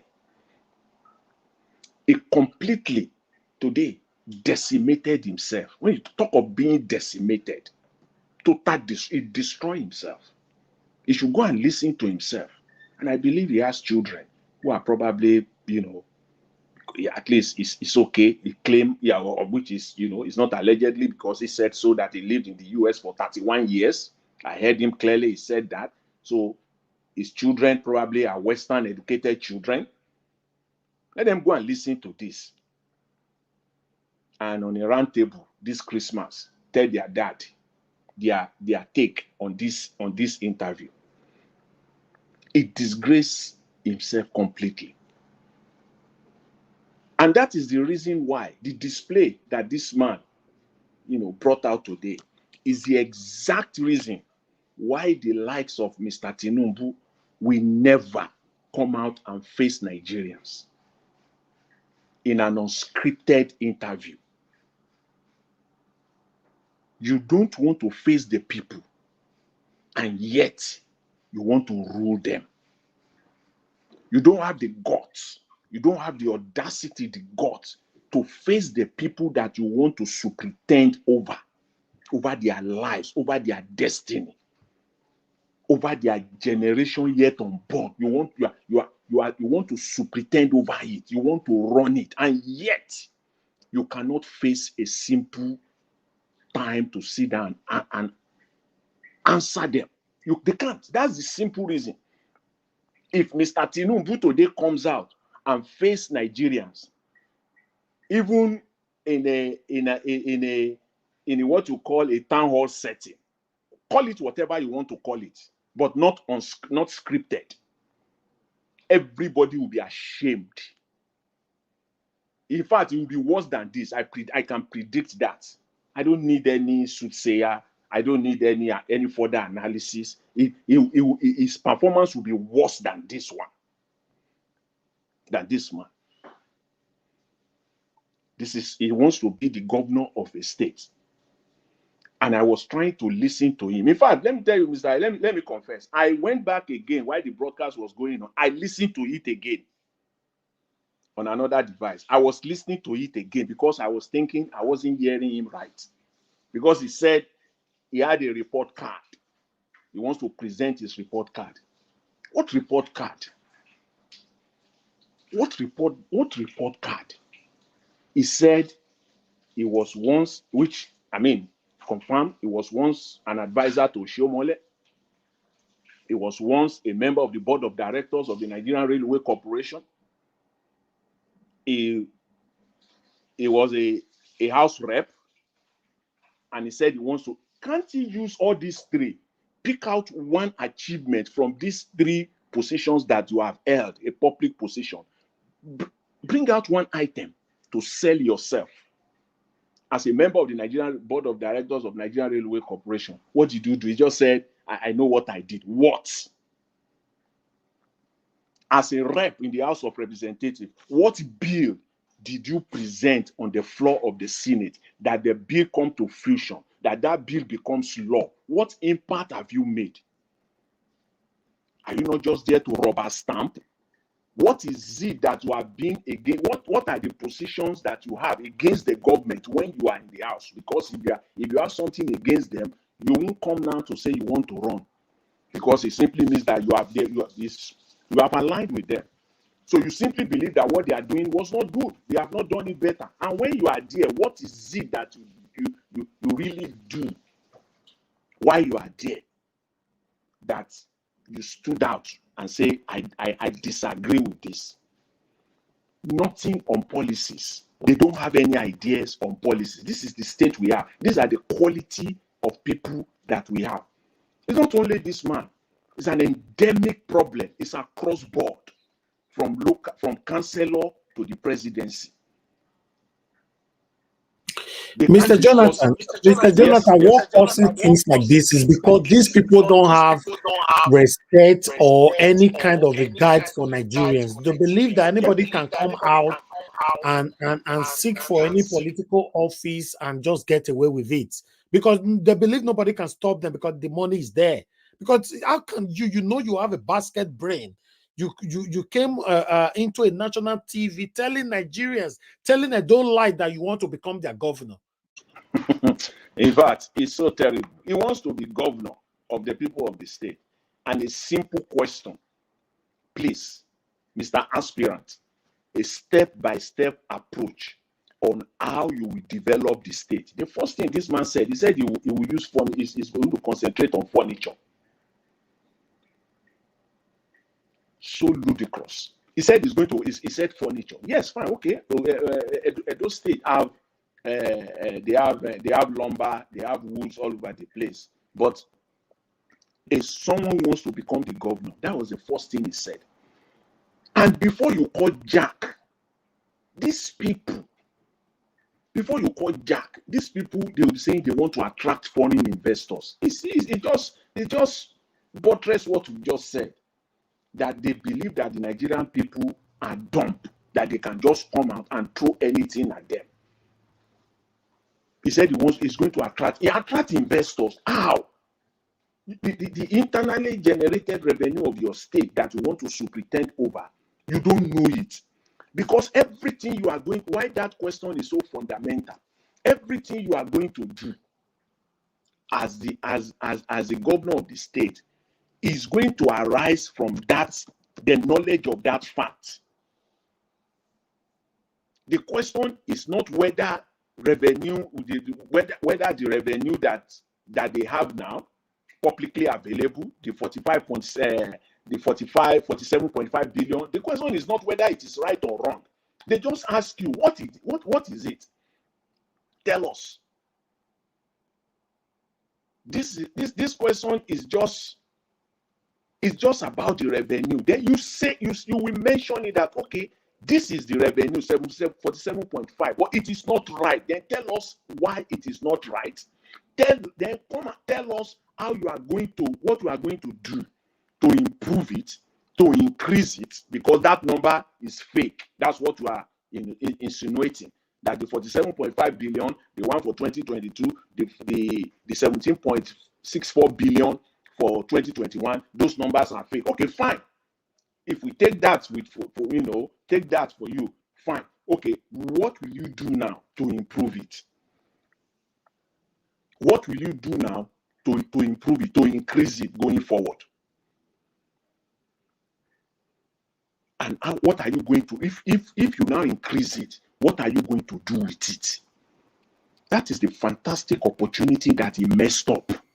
Well, Mr. Jonathan, yeah. If he increases, then what also, when it comes to sustainability, how does he even sustain it and all that?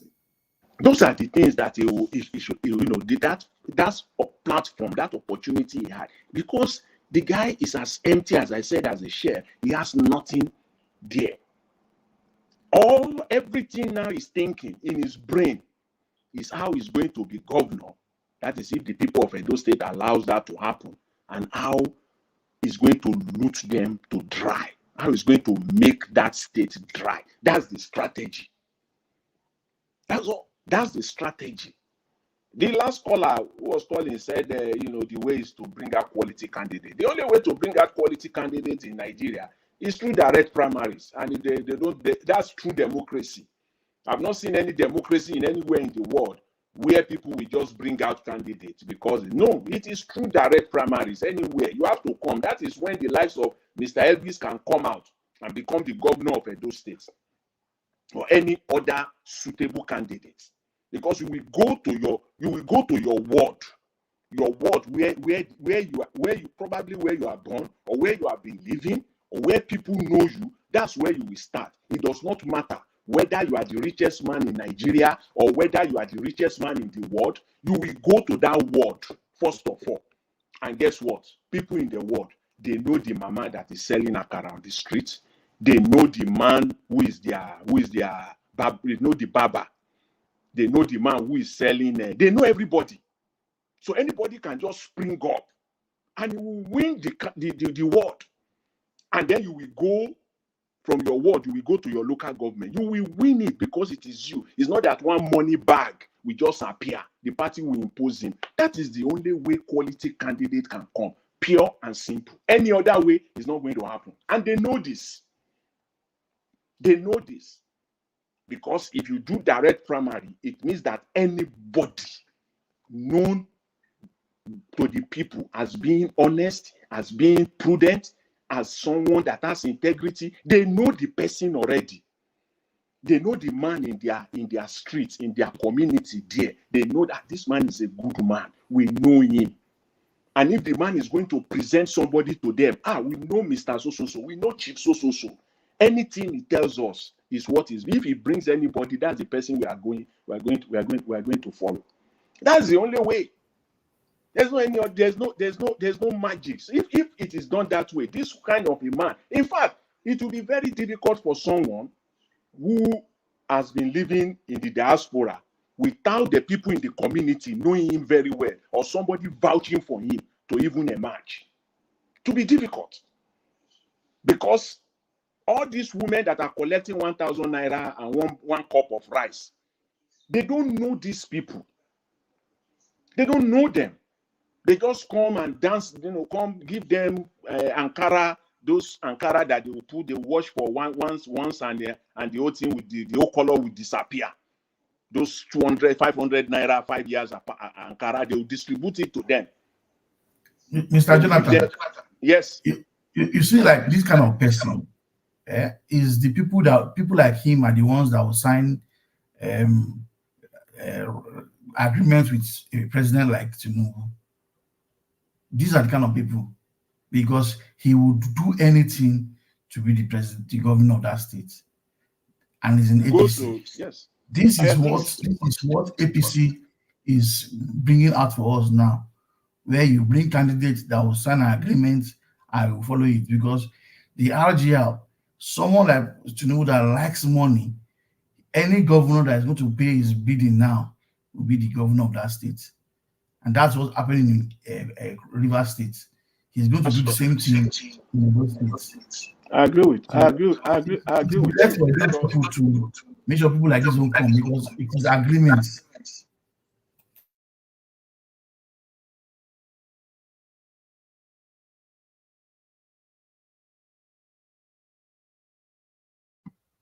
Mr. Jonathan, we can't hear anything. Thank you very much.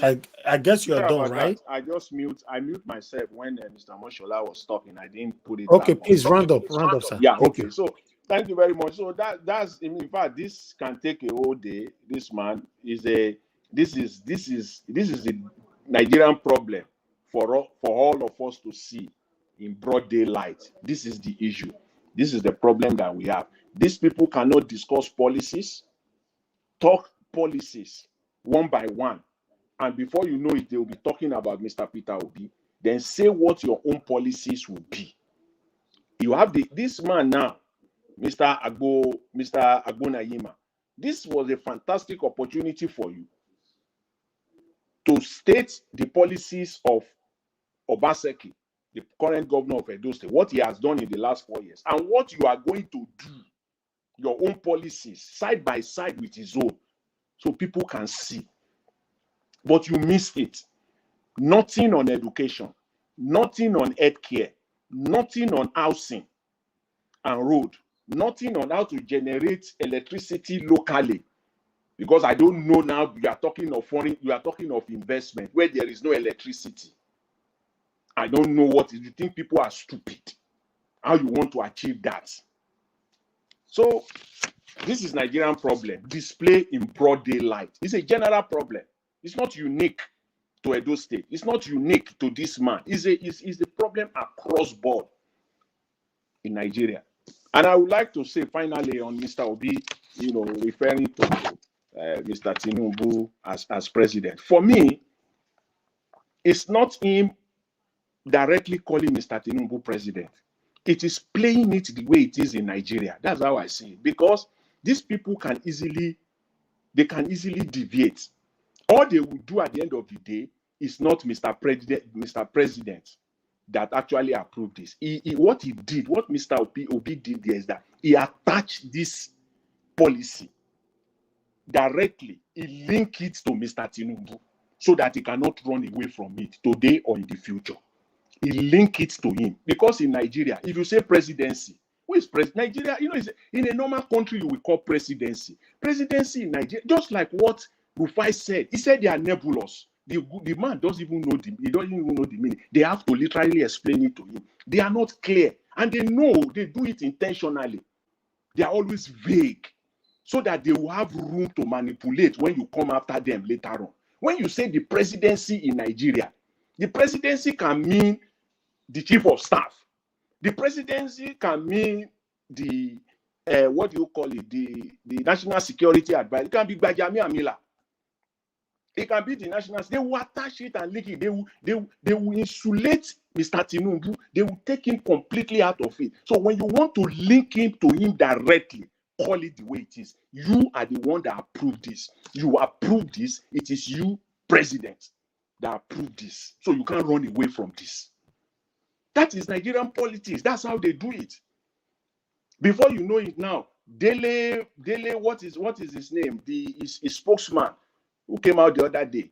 All of them, they will come out and they will say they are the one that made that statement. No, it is you, Mr. Tinubu. This is your policy. This is a criminal policy, a clueless policy, so to say, to be mind. It's a criminal policy. It's just money for the boys, just to give the Agberos money.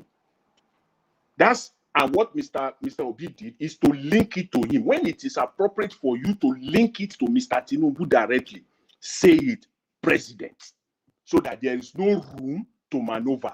Today, no room to maneuver in the future. You are not going to attribute this to Gbajami Amila.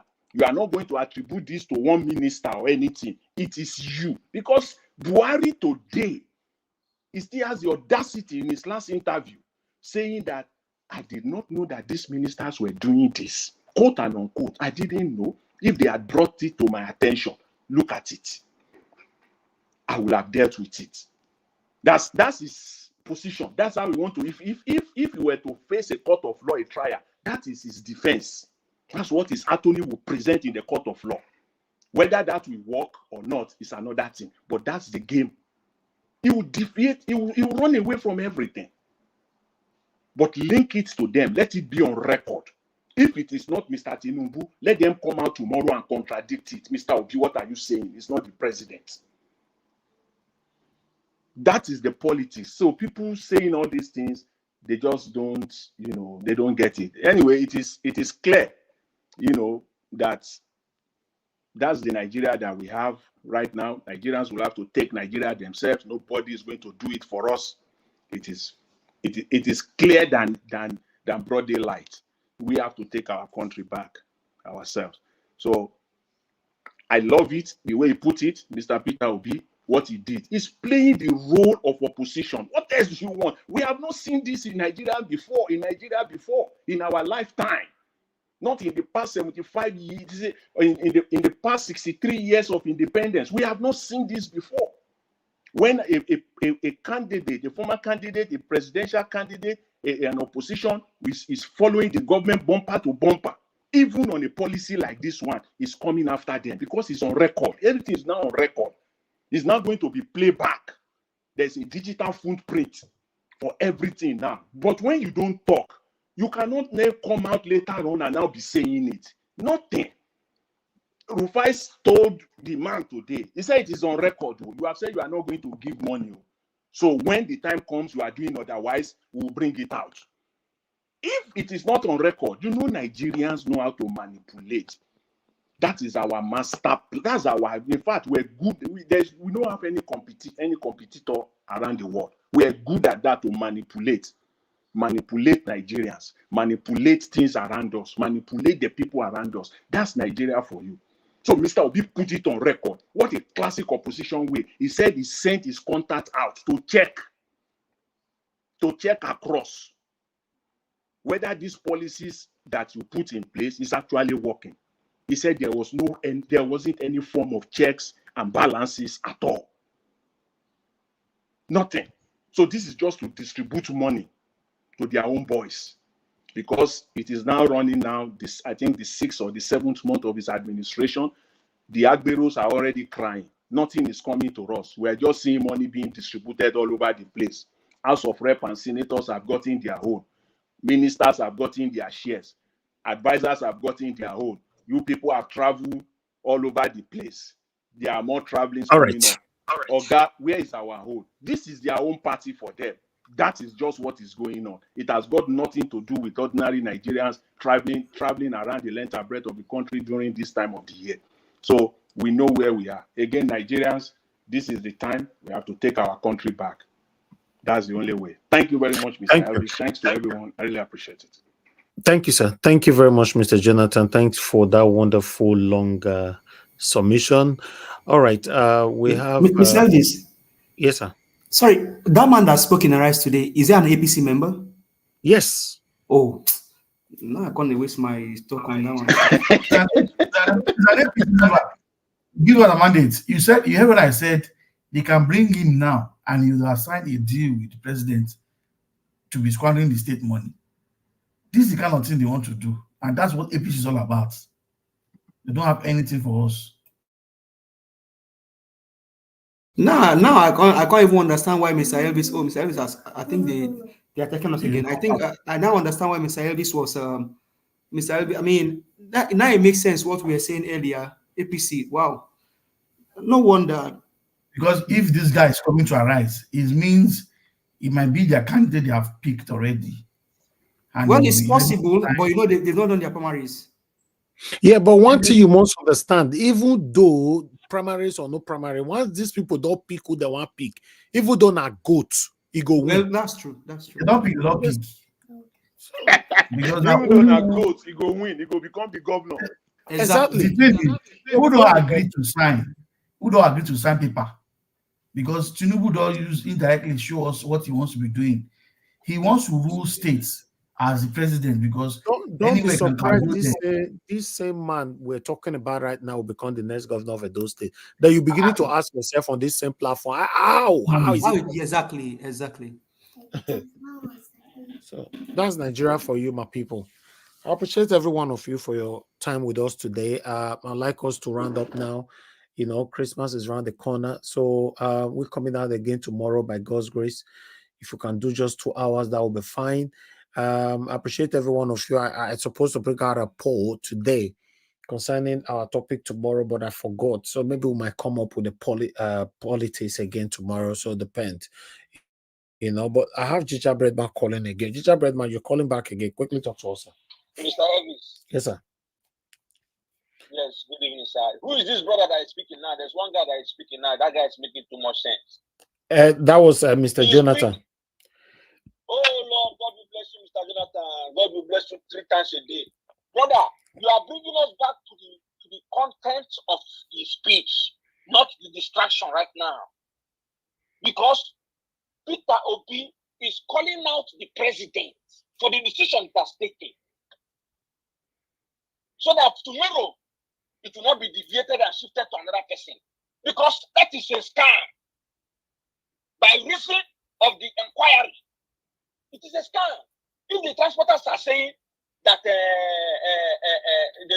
not aware of that, then who are the people that are benefiting from that money? Where is that money? Where was the budget for this provision now? Was it in the budget? Where is the money coming from?